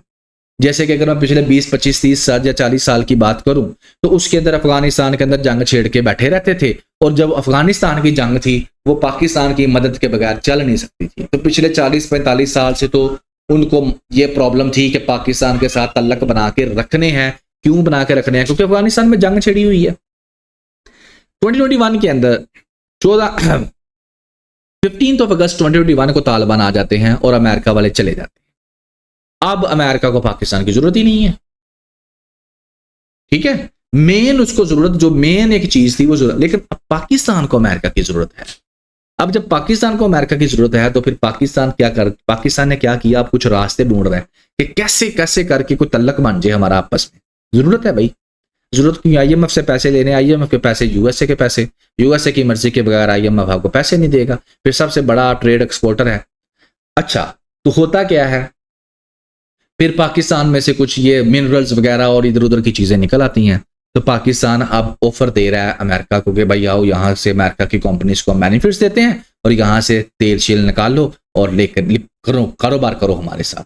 तो उससे क्या होगा, हमारे अमेरिका के साथ थोड़े ताल्लुकात बने रहेंगे। अदरवाइज जिस तरह से अफगानिस्तान से वो चले गए हैं तो उसके बाद ताल्लुकात बनाना कोई वजह ही नहीं बचती पीछे। बाकी वो चाइना इंडिया का जो तल्लक है वो एक अलग कंटेनमेंट ऑफ चाइना और ये वो सेकेंडरी चीजें हैं, जो मेन चीज है वो ये अफगानिस्तान वाली थी, ठीक है, डायरेक्टली। अच्छा, तो ऑयल रिजर्व्स का उन्होंने कहा जी कर लेते हैं आपस में। तो अब ये है फैसला हो रहा है, और भी चीजें भी बता देता हूं कि ऑयल रिजर्व्स के ऊपर जो है वो बात हुई है, तो अब इसके ऊपर जो है काम करेंगे। अब ऑयल रिजर्व्स के अलावा एक और भी काम हुआ। जब डोनाल्ड ट्रंप आया ना, अफगानिस्तान से जब फोर्सेस चली गई तो हमारी जरूरत नहीं रही, तो डोनाल्ड ट्रंप ने सारी दुनिया के ऊपर टैरिफ लगा दिया, तो पाकिस्तान पे भी लगा दिया। अब पाकिस्तान की सबसे ज्यादा एक्सपोर्ट्स यूएसए को जाती हैं और पाकिस्तान कमाई तो इतनी कर ही नहीं रहा, तो पाकिस्तान को भी परेशानी हुई जिस तरह सारी दुनिया को परेशानी हुई। तो पाकिस्तान ने भी 2-3 काम कर छोड़े कि चलो डोनाल्ड ट्रंप हमारे से खुश हो जाए। नंबर 1 तो पाकिस्तान ने ये काम कर छोड़ा कि उसको नॉमिनेट कर दिया कि चलो भाई अब तुम्हें जो है ना नोबेल पीस प्राइज जो है उसके लिए नॉमिनेट कर दिया। एक काम तो ये कर दिया, चलो खुश हो जाए। दूसरा काम पाकिस्तान ने ये कर दिया कि क्रिप्टो करेंसी को लेकर कहा मैं यहाँ पर सेंटर बनाने जा रहा हूँ पाकिस्तान के अंदर, और क्रिप्टो करेंसी होगी और ये दूसरी चीजें जो भी है उसके ऊपर। अब ये क्यों किया? ये भी अमेरिका को खुश करने के लिए, क्योंकि डोनाल्ड ट्रंप साहब खुद और उसकी सारी की सारी फैमिली क्रिप्टो करेंसी के अंदर चली गई है, वो उनका अच्छा खासा कारोबार है, तो चलो इसी बहाने से ही। तीसरा कारोबार पाकिस्तान ने क्या किया कि ऑयल के रिजर्व्स और मिनरल्स के कहा कि वहां पर मुलाकातें की कि हम अमेरिकन जो कंपनीज हैं उनको जो है प्रेफर करेंगे कि आओ भाई निकाल लो। फिर अमेरिका को भी जरूरत है जो रेयर अर्थ मटेरियल है, मिनरल्स है उनकी, तो इसको सारे को मलाम लो के जो मकसद था वो ये था कि किसी तरीके से जो ट्रंप है वो पाकिस्तान के साथ शेक हैंड करे और पाकिस्तान की जो टैरिफ शैरफ है इसको कम करने की कोशिश कर ले, और टेररिज्म के ऊपर तो हमारी गेम चल ही रही होती है हल्की फुल्की, ठीक है। तो ये थे पाकिस्तान और अमेरिका के रिलेशंस, और इन रिलेशंस में करंटली ये हुआ कि जो ऑयल रिजर्व्स के लेकर जो है मीटिंग होने जा रही है, अगर वो हो जाती है तो फिर आपका टैरिफ भी कम हो जाएगा, जो इंपोर्ट टैक्स है वो भी कम हो जाएगा। ये इंपोर्ट टैक्स उसने पहले लगाया था, फिर 90 डेज के लिए सस्पेंड कर दिया, पाकिस्तान के ऊपर 29% जो है वो लगाया था। इससे आप राइटर क्या कहता है कि दोनों की इकोनॉमिक कोलैबोरेशन होगी, energy, mines, minerals, IT, crypto currency और दूसरे सेक्टर्स के अंदर मिलकर काम करेंगे, दोनों मुल्कों की विन विन सिचुएशन होगी, बायलैटरल ट्रेड होगी, एक्सपैंड करेगी जो हमारी मार्केट की, और साथ में अट्रैक्ट करेगी इन्वेस्टमेंट को और स्ट्रेटेजिक कोऑपरेशन को, तो दूसरे उधर से दूसरे आकर लोग भी पाकिस्तान के अंदर इन्वेस्ट करेंगे। तो 25% जो टैरिफ था उसने अमेरिका ने अभी इंडिया के ऊपर लगाया है, क्यों? क्योंकि इंडिया रशिया से ऑयल ले रहा है, पाकिस्तान नहीं ले रहा। आगे वो कहता है कि अब बायलैटरल रिलेशन जो है वो पॉजिटिव सिग्नल्स हमें आ रहे हैं कि फॉरेन इन्वेस्टर्स पाकिस्तान के अंदर अब आएंगे, अमेरिकन फर्म्स जो हैं वो पाकिस्तान के अंदर आएंगी और पाकिस्तान के अंदर इन्वेस्टमेंट करेंगी, अपना कैपिटल लेकर आएंगी और पाकिस्तान जो है वो तरक्की करेगा। लेकिन यहाँ पर फिर मेरे जहन में ये वाला भी आया, रिमेंबर IPP, राइटर ने लिखा, मैंने तो लिख दिया, इंडिपेंडेंट पावर प्रोड्यूसर, ये भी सारे जो थे अमेरिका से ही आए थे, और इनके जो पाकिस्तान इनके साथ डील की थी आज हम सारे भुगत रहे हैं, रो रहे हैं, सारी दुनिया चांद पे चली गई है और हम अभी भी 200 यूनिट के चक्कर में पड़े हुए हैं। ये इन्हीं पॉलिसीज का रिजल्ट है। तो अगर तो पाकिस्तान ने दोबारा इसी जैसे कॉन्ट्रैक्ट्स किए जो कि पाकिस्तान करेगा, क्योंकि इसमें सोचने वाली बात कोई नहीं, आप इनसे कोई अच्छी उम्मीद रख भी नहीं सकते, ठीक है, करेंगे ऐसे ही कॉन्ट्रैक्ट करेंगे, तो आज से 10-20 साल बाद जाकर जो हमारी नस्ल होगी वो फिर हमारी तरह इसी तरीके से परेशान हो रही होगी, क्या कॉन्ट्रैक्ट्स किए हैं। क्योंकि अभी जब ये करेंगे तो ये किसी को बताएंगे नहीं, 10-20 साल जाके पता चलेगा जिस तरह इनका पता चला, ठीक है। तो बहरहाल करेंगे ये लोग, लेकिन कहेंगे यही कि इन्वेस्टमेंट आ रही है, बेनिफिट्स देगी और बेनिफिट्स मिलेंगे सिर्फ और सिर्फ एलीट क्लास को ही।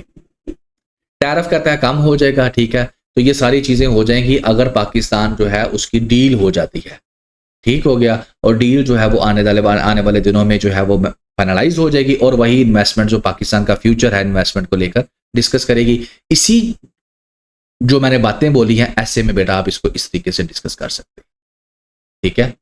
यहाँ पर यूएसए के साथ रिलेशन, पाकिस्तान यूएसए के रिलेशंस को जब ऐसे में डालेंगे तो वो ये नहीं पूछेगा कि रिलेशन कैसे हैं, यहाँ पर ऐसे ऐसे आप डालोगे, डायरेक्शंस आपने खुद पढ़ रही है। नेक्स्ट आपका एडिटोरियल है हैस्टी डिस्क्वालिफिकेशन, इसके अंदर कुछ नहीं है, पाकिस्तान की पॉलिटिक्स है, पाकिस्तान की डेमोक्रेसी है। बात ये है 9 मई का आपको पता है वाकया हुआ था, जिसके अंदर आप सबने सुना होगा कि इमरान खान और PTI वालों को ऊपर ये इल्जाम लगाया गया कि उन्होंने क्या किया है, HQ, DHQ और ये जितने जो आर्मी के हैं उनके ऊपर अटैक किया था बिल्डिंगों के ऊपर, तो उसको लेकर केस चल रहा था। तो अभी उस केस का फैसला जो है वो जनाब अली फैसलाबाद का जो एंटी टेररिज्म कोर्ट है उसने फैसला सुनाया है, और उस फैसले की वजह से जो PTI के 4 लोग हैं, लॉ मेकर्स हैं जो कि PTI के अंदर है, उनको क्या कर दिया, उनको सस्पेंड कर दिया गया। उनमें से एक तो उनका पंजाब असम्बली का जो है अपोजिशन का लीडर भी है, और कुछ इनके MNAs हैं, और कुछ नेशनल असम्बली के बंदे हैं, कुछ सेनेटर्स हैं, सबको डिस्क्वालीफाई कर दिया गया है। और ये इसलिए किया गया, कहते हैं जो आर्टिकल है वो ये कहता है कि हर वो वाला क्राइम जिसके अंदर सजा 2 साल से ज्यादा है, तो इलेक्शन कमीशन पाकिस्तान ने कहा है कि इनकी सजा 2 साल से ज्यादा बनती है, तो लिहाजा इनको डिस्क्वालीफाई कर दिया। राइटर कहता है कि ये गलत बात है, यहाँ पर बेसिकली ये देखना चाहिए कि किन एविडेंस की बेस के ऊपर ये फैसला किया गया है, ठीक है। दूसरा वो कहता है कि राइट टू ट्रायल पाकिस्तान के कॉन्स्टिट्यूशन के अंदर लिखा गया है, लेकिन राइट टू ट्रायल मिला नहीं है इनको, ठीक है ना। और वो कहता है कॉन्सेल्स, बेसिकली एक वर्ड बोला जाता है वकीलों के लिए, कि जो ये बंदे हैं PTI के, इनके वकीलों ने ये कहा है कि अगर राइट टू ट्रायल मिलता, फेयर हियरिंग होती, तो इनको ये सजा ना मिलती, और फेयर हियरिंग के अंदर रुकावटें डाली गई है। तो राइटर बेसिकली कहता है कि ये डेमोक्रेसी जो हमारे पाकिस्तान के अंदर है, इसकी यही स्टोरी है पिछले कई सालों से, और उस स्टोरी के अंदर यही होता है, जो पावर में होता है वो पावर में होता है, जो अपोजिशन में होता है वो जेल में होता है, ठीक है। तो बेसिकली वो यहाँ पर कहता है इलेक्शन कमीशन ऑफ पाकिस्तान की जो मेन जिम्मेदारी है वो सजाएं दिलवाना नहीं है, बल्कि उसकी मेन जिम्मेदारी ये है कि फ्री एंड फेयर इलेक्शंस करवाना, जिसमें वो कहता है वो फेल हो चुका। और इसके बाद भी जो इसने हरकतें की, इसकी एक लंबी चौड़ी दास्तान है, मुझे अब वो ओपिनियन भूल चुका है, जिसके अंदर हम लोगों ने ये सारी स्टोरी डिस्कस की। अगर तो आप मेरे प्रीवियस स्टूडेंट हैं, पुराने स्टूडेंट्स, तो फिर ये आपको पता ही होगा कि इलेक्शंस के पहले प्री पोल रिगिंग हुई, फिर पोस्ट पोल रिगिंग हुई, और सारी किसने करवाई, इलेक्शन कमीशन ऑफ पाकिस्तान की कमजोरी की वजह से हुई।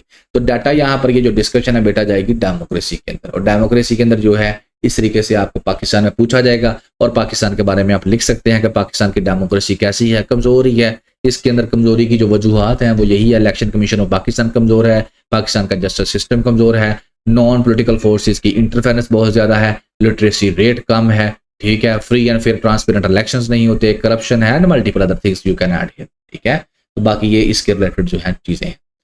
सेल्फलेस एक्ट, इसके अंदर राइटर क्या लिखता है, इसके अंदर बेटा राइटर ये लिखता है, बेसिकली ये लिखता है कि मरने के बाद जो अपने ऑर्गन्स हैं उनको डोनेट कर देना चाहिए। तो इसके ऊपर वो लिखता है, कहता है पाकिस्तान के अंदर, वो कहता है अभी थोड़े दिन पहले एक बच्चा था 23 ईयर्स का, वो फौत हो जाता है, तो उसकी जो किडनीज वगैरह है उसके वालिदैन डोनेट कर देते हैं। इसी तरह जुबैदा मुस्तफ़ा जो है वो भी अपनी आइज़ वगैरह जो है मरने से पहले डोनेट कर देती है। तो इसके बारे में लिखता है, कहता है कि ये एक अच्छा काम है, ये करना चाहिए। गवर्नमेंट ऑफ पाकिस्तान ने पिछले साल कहा था कि जो ये डोनेट करेंगे अपने ऑर्गन, उनके CNSC के ऊपर जो है एक अलहदा से लोगो लगा दिया जाएगा। लेकिन कहता है ये काम नॉर्मलाइज करने की ज़रूरत है, ताकि ये कल्चर डेवलप हो जाए कि पाकिस्तान के अंदर ये जो ऑर्गन्स को डोनेट किया जा सके। अब ये होगा कैसे, तो इसके अंदर नंबर 1 पे है कि लोगों को ये बताया जाए कि उन्होंने रजिस्टर कैसे होना। जैसे अगर मैं हूं, मैं अपने ऑर्गन डोनेट करना चाहता हूं कि जब मैं मर जाऊं मेरी आंखें, मेरा दिल, मेरे गुर्दे जो है किसी को दे दिए जाएं, तो उसके लिए सब पहले तो आपको इन्फॉर्मेशन देनी पड़ेगी कि किस तरह वो रजिस्टर हो बंदा, डोनर जो है, ठीक है ना। वो कहाँ पर हॉस्पिटल में जाए, क्लिनिक में जाए, नादरा में जाए, कहाँ पर जाए, सारा उसको एक्सप्लेन करना पड़ेगा थ्रू मीडिया कंपेन्स। दूसरे नंबर पर जो डॉक्टर्स हैं उनको ट्रेन करने की जरूरत है कि अगर कोई डेड बॉडी आ जाती है और वो उसने कहा हुआ है कि मेरे उसके ID कार्ड के ऊपर है कि मेरे ये ऑर्गन डोनेट कर दिया जाए, तो किस तरीके से इस चीज़ को स्टार्ट करने की जरूरत है, प्रोसीड करने की जरूरत है। तीसरा बड़ा अहम किरदार है इस्लामिक स्कॉलर्स का। क्या हमारा इस्लाम का जो मजहब है वो इस चीज़ की इजाज़त देता है कि मैं मरने के बाद अपने जो ऑर्गन्स हैं वो किसी को डोनेट कर सकूं। तो राइटर कहता है इस्लाम, राइटर यहाँ पर तो लिखता है कि सदका जारिया है। अब ये राइटर सही लिखता है, ये गलत लिखा है, आई डोंट नो, लेकिन उसने लिख दिया है कि ऑर्गन्स को डोनेशन करना सदका जारिया है। और ये जो हमारे रिलीजियस लीडर्स हैं उनको चाहिए कि सामने आएँ और लोगों को बताएं कि ये सदका जारिया, ताकि ज़्यादा से ज़्यादा लोग जो हैं वो इस चीज़ के अंदर शमूलियत अख्तियार करें और मरने के बाद अपने ऑर्गन्स को डोनेट कर सकें। तो कहता है जब एक इंसान जो है उसकी डेथ होती है तो वो कम से कम 8 लोगों का बेनिफिट दे जाता है, किसी को दिल, किसी को गुर्दा, किसी को किडनी, किसी को आई, जो वो दे सकता है, ठीक है ना।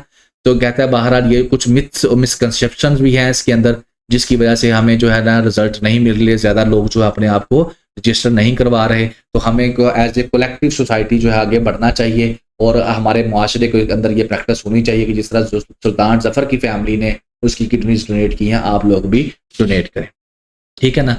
तो इससे ये क्या होगा कि सोसाइटी के अंदर एक पॉजिटिव इमेज जो है वो डेवलप हो जाएगा। सोसाइटी के अंदर एक नरम, दूसरों के लिए मोहब्बत का ऑर्गन जो चीज़ है ना वो शामिल होना शुरू हो जाएगी। जब मैं ये डिक्लेयर करूंगा कि मेरे मरने के बाद मेरे ऑर्गन्स मेरे किसी यहाँ पर जो है सोसाइटी के अंदर जिसको जरूरत है उसको दी जाए। अगर पेपर के पर्सपेक्टिव में लेके जाऊं तो यही, और डोनेशन जो है, ऑर्गन डोनेशन, इसको आप इस तरह बेटा डिस्कस कर सकते हैं। अब ये डिस्कस क्या है, ऑर्गन डोनेशन से क्या होगा? ऑर्गन डोनेशन से ये होता है कि आपके अंदर एक इंसानियत का चिराग जलता है, एक इंसानियत की फीलिंग्स आती हैं, ह्यूमैनिटी आपके अंदर जिंदा रहती है। जब आप एक बंदे के अंदर ह्यूमैनिटी जिंदा है तो दूसरे के अंदर भी जिंदा है। और जब ज्यादा लोग, जो सोसाइटी के लोगों के अंदर इंसानियत का चिराग जलता होगा, तो आपकी सोसाइटी से क्राइम कम हो जाएगा, आपकी सोसाइटी में मोहब्बत बढ़नी शुरू हो जाएगी, आपकी सोसाइटी में दूसरों के लिए एहसास जो है वो बढ़ना शुरू हो जाएगा। और organ donation is one of that एहसास, ठीक है। ये उसकी एक एग्जाम्पल के तौर पर काम करेगा। और ये जो चीज है इसको जब आप ऐसे में लेकर जाएंगे तो मोरालिटी की शक्ल के अंदर आप इस तरीके से डिस्कस करेंगे, ठीक है। बाकी बेटा ये अब जो है ना किस तरीके से इसको मॉरल को लेकर चलना है, मॉरल वैल्यूज को, तो इस तरीके से आप इसको सामने रखकर अपना ऐसे जो है वो बना सकते हैं। बाकी अब मैंने आपके साथ अभी तक जो है पहले तो ये वाला ओपिनियन डिस्कस किया और फिर उसके बाद आपके साथ ये 3 वाले एडिटोरियल्स। अब इसके बाद जो रिमेनिंग लेक्चर टॉपिक्स हैं, जैसे ये वाला और ये वाला, ये आपके जो हमारे रिमेनिंग जो मेंबर्स हैं टीम के, वो आपके साथ पेन ग्रेविटी के वो डिस्कस करेंगे। एंड इंशाल्लाह you will learn many new things. और ये लेक्चर डेली इस तरीके से डिलीवर किया जाता है। इफ़ यू इंटरेस्टेड तो रजिस्ट्रेशन जरूर करवाएं। मैं ये कहते हैं एटलीस्ट एक दफ़ा करवाएं, सस्ती है, कोई बहुत महंगी नहीं है, लेकिन इंशाल्लाह जब आप करवाएंगे ना तो डिफरेंस आपको फील होगा। तो बाकी मैं इंशाल्लाह नेक्स्ट फिर हाजिर होऊंगा, तब तक दुआ में याद रखिएगा। और बाकी ये जो नेक्स्ट आपके ओपिनियंस हैं ये टीचर्स आपके साथ कवर करेंगे। Thank you very much. Assalamu alaikum, this is Jamna Naveed. And today the topic which we are basically going to discuss is related to community and governance. Basically इसके अंदर हम जो debate करने जा रहे हैं वो moral versus law की बात करने जा रहे हैं, यानी कि ethics versus मोरलिटी, एथिक्स या मोरालिटी वर्सेस लॉ। ठीक है, अब इसके अंदर हम लोग क्या देखेंगे ये मैं आपको डिटेल में आगे चीज़ें बताती हूँ। पहले मैं आपको ये बता दूं कि ये जो टॉपिक है ये समझना क्यों ज़रूरी है कि अक्सर आपको एक टॉपिक आता है कि violent is the last resort of incompetent. ये वाला ऐसे इसमें आपको के लिए ये डाटा हेल्पफुल होगा। क्रिमिनोलॉजी का जो पेपर है उसमें तो डायरेक्ट ये जो है ना वो चीज़ें आपकी इम्प्लीमेंट हो रही होंगी। इसके अलावा भी गवर्नेंस मैकेनिज़म्स के ऊपर जो है वो चीज़ें आपकी लागू होती हैं। तो ठीक है, और लेट स्टार्ट। तो सबसे पहले जो हमने इसके अंदर यहाँ पर एक बेसिक थीसिस है वो यही है कि जब नॉर्म्स वायलेट होती हैं तो हमारा जो फर्स्ट रिस्पॉन्स होता है वो ये होता है कि हम लोग लॉ को स्ट्रेंथन करें। ठीक है, अभी आपको इसकी कुछ भी समझ नहीं आएगी, अभी इसको छोड़ दें, आपने इस लाइन को भी समझने की कोशिश नहीं करनी है। मैंने आपको जस्ट बताई है, मैं आगे दोबारा बताऊंगी फिर समझ आएगी आपको। अभी पहले जो मैं बता रही हूँ वो सुने। अच्छा, अब लेट्स सपोज कि एक गाड़ी है, ठीक है, और उस गाड़ी जो है ना उस गाड़ी के अंदर कोई भी नहीं है और आप देख रहे हो कि उस गाड़ी के अंदर पैसे पड़े हुए हैं। ठीक है, उस गाड़ी के अंदर कितने पैसे पड़े हुए हैं? 50,000 जो है ना वो पैसे पड़े हुए हैं। ठीक है, अब सवाल ये है, अब पहली बात तो ये कि जो सिचुएशन है आपके आसपास कोई कैमरा नहीं लगा हुआ, कोई बंदा नहीं खड़ा हुआ और कोई जो है ना वो पुलिसमैन वगैरह का दूर दूर तक वहां पर नामो निशान नहीं है। तो क्वेश्चन ये है कि क्या आप चोरी करेंगे? ये एक क्वेश्चन मार्क है। ठीक है, अब अगर तो वहां पर पड़ा हुआ है 50,000, ठीक है, तो कुछ ऐसे लोग होंगे, ठीक है, कि वो कहेंगे कि चलो ये जो 50,000 है हम इसको उठा लेते हैं। ठीक है, ये एक सिनेरियो है। अच्छा, लेट सपोज वहां पर 5,000 पड़ा हुआ है। कुछ लोग तो कहेंगे कि अगर जो कि थोड़े बहुत मिडिल क्लास से ताल्लुक रखते हैं, 5,000 पड़ा होगा तो वो कहेंगे नहीं जी इतने से पैसों को उठा के क्या करना है। लेकिन अगर कोई बहुत गरीब है हो सकता है वो 5,000 भी उठा ले। अब सवाल है 50,000 पड़े हुए हैं या रकम ज्यादा हो गई है, लेट सपोज 2 लाख रुपया पड़ा हुआ है, तो बड़े बड़ों की राल टपक जाएगी कि हाँ चलो जी ये कोई हमें देख नहीं रहा तो हम ये ना उठा लेते हैं। और मोस्टली लोग जो है वो पैसों को उठा लेंगे। ठीक है, क्योंकि मोस्टली लोग जो हैं, जो कि प्लाटो कहता भी है कि सोसाइटी के अंदर ग्रीडी होते हैं। तो द पॉइंट इज के अब यहाँ से ये चीज हमारे सामने आती है कि कुछ ज्यादातर लोग तो पैसे उठा लेंगे। अब दूसरा सिनेरियो है कि कुछ ऐसे लोग होंगे जो कि बड़े रिलीजियस होंगे, वो कहेंगे नहीं अल्लाह अल्लाह तो देख रहा है ना, तो ये उनका जो मोरालिटी वाले प्रिंसिपल्स हैं वो उनको नहीं उठाने देंगे। कुछ कहेंगे नहीं this is against our rules, कि हम जो है ना ये जो गलत है वो गलत है, जो चोरी है वो चोरी है, हम चोरी नहीं करेंगे बेशक हमें कोई देख रहा है या नहीं देख रहा। तो कुछ लोगों की तरबियत इस तरीके की होती है, उनकी तालीम ऐसी होती है, उनके प्रिंसिपल्स ऐसे होते हैं, उनके मोरालिटी के स्टैंडर्ड्स इस तरह के होते हैं जो कि उनको इस तरह की चीजें करने से रोकते हैं। मिसाल के तौर पर आप यही देखें कि जब एक घर कोई खुला है, ठीक है, और सारी चीजें आपको नजर आ रही हैं कि घर के अंदर पड़ी हुई हैं, तो और आप उसको चोरी कर सकते हैं। ठीक है, तो क्या आप चोरी करेंगे या चोरी नहीं करेंगे? अपने आप से सवाल पूछें और आप देखें कि आप जो है ना वो मोरालिटी के जो स्टैंडर्ड्स हैं वहां पर आप लोग कहाँ पर जो है वो स्टैंड करते हैं। अच्छा, अब यहाँ से एक बड़ी मजे की डिबेट शुरू होती है, मोरालिटी वर्सेस लॉ की डिबेट। अब ये कैसे डिबेट है कि अगेन उसी सिनेरियो में आपको वापस लेके आती हूँ। अब फिर वहां पे 50,000 रुपए पड़े हुए हैं या 5,000 भी पड़े हुए हैं और सामने जो है ना वो एक पुलिस वाला खड़ा हुआ है, तो आप में से कोई भी वो पैसे नहीं उठाएगा। क्यों? क्योंकि वहां पर लॉ है। आप समझ आई? यहां से एक बड़ा मजे का कॉन्सेप्ट निकलता है लॉ वर्सेस एथिक्स का। अब ये क्या कॉन्सेप्ट है पहले तो देखते हैं हम लॉ होता क्या है। ठीक है, ये कुछ certain set of rules and regulations होते हैं जो कि इस वजह से बनाए भी जाते हैं और इन्फोर्स भी करवाए जाते हैं। उनको इन्फोर्स करवाता है एडमिनिस्ट्रेटिव अथॉरिटी इस वजह से, ताकि वो ह्यूमन के जो बिहेवियर है उसको रेगुलेट कर सके। समझ आई? यानी कि रूल्स एंड रेगुलेशंस जो कि हमारी अथॉरिटीज बनाती हैं ताकि ह्यूमन बिहेवियर को रेगुलेट करें। लेकिन जो मॉरल प्रिंसिपल्स होते हैं वो गवर्न करते हैं एक पर्सन के बिहेवियर को। ठीक है, अब इसके अंदर जो है ना वो इम्पॉर्टेंट बात समझने की ये है कि अगर कोई लॉ को तोड़ता है तो उसको सजा दी जाती है, लेकिन जो एथिक्स को तोड़ता है उसको जो है ना वो उसको बाज़-औक़ात ये कि सजा तो एथिक्स को जो उसको तोड़ता है उसको सजा नहीं दी जाती, लेकिन हम उसको अच्छा नहीं समझते हैं सोसाइटी के अंदर। जैसे अगर कोई शराब पीता है या कुछ करता है, although it's also against the law, लेकिन ये जो चीज़ें एथिक्स में आती हैं जैसे झूठ बोलना और किसी को जो है वो बात से फिर जाना, वादा खिलाफी करना, करेक्टर का लूज होना, तो हमारी जो सोसाइटी है उसको पसंद नहीं करती है। अब जो है द पॉइंट इज के इसके अलावा अच्छा जी, इसके अलावा जो लॉ है वो क्यों बनाए जाते हैं? ताकि सोसाइटी के अंदर हम ऑर्डर को मेंटेन कर सकें। जबकि मोरालिटी का क्या मकसद है कि जो इंसान है बेसिकली उसको जो है ना वो सीधे रास्ते के ऊपर चल सके। और आपको एक मजे की बात बताऊं, ये जावेद गामदी साहब की भी किताब है, इस्लामियत की, जरूर पढ़िएगा। उसके अंदर भी जो है ना, इवन के भी 2025 में सवाल भी आया हुआ था सीएसएस के अंदर कि इस्लाम जो है, आप देखें यहाँ से एक एडिशनल इंफॉर्मेशन है कि इस्लाम जो है वो पूरा जो उसकी बुनियाद है, वो खड़ी हुई है मोरालिटी के ऊपर। ठीक है, सब चीजें इखलाकियात के ऊपर है, यानी कि वो इस चीज का दर्श देता है कि कोई है या कोई नहीं है, रब है। ठीक है, वो देख रहा है कि आप क्या कर रहे हैं। इवन कि अगर आपका जो थॉट प्रोसेस भी है एक मोमिन के लिए, तो इट्स ऑल्सो एसेंशियल कि उसका जो थिंकिंग प्रोसेस भी है वो सोचे भी जो है ना, वो चीजों को सोचे जो कि उसके लिए अच्छी साबित होंगी। गलत सोचे बिना, बुरा सोचे बिना, अच्छा सोचेगा तो नेकी मिलेगी। So these are the pillars of Islam. Okay, अब द पॉइंट इज, यहाँ से आपको समझ आई कि लॉ में और एथिक्स में क्या फर्क होते हैं। अब हमें पता है कि लॉज होने चाहिए, ट्रैफिक को कैसे करना है, किस तरीके की जो है वो वीडियोस जो है वो पोस्टिंग होनी चाहिए हर चीज के अंदर। लेकिन द थिंग इज कि इट इज नॉट प्रैक्टिकल कि आप हर गली के नुक्कड़ के ऊपर कैमरा लगा दें या पुलिस वाला जो है वो खड़ा कर दें, या हर कोई जो वीडियो हो रही है उसकी सर्विलेंस हो, या हर एक बंदा ट्विटर के ऊपर किस तरीके की ट्वीट्स कर रहा है, फेसबुक के ऊपर वो किस तरह का कंटेंट शेयर कर रहा है। हर चीज लॉ इन्फोर्समेंट वाली जो आपकी एजेंसीज हैं उसकी सर्विलेंस नहीं कर सकती। It is not possible.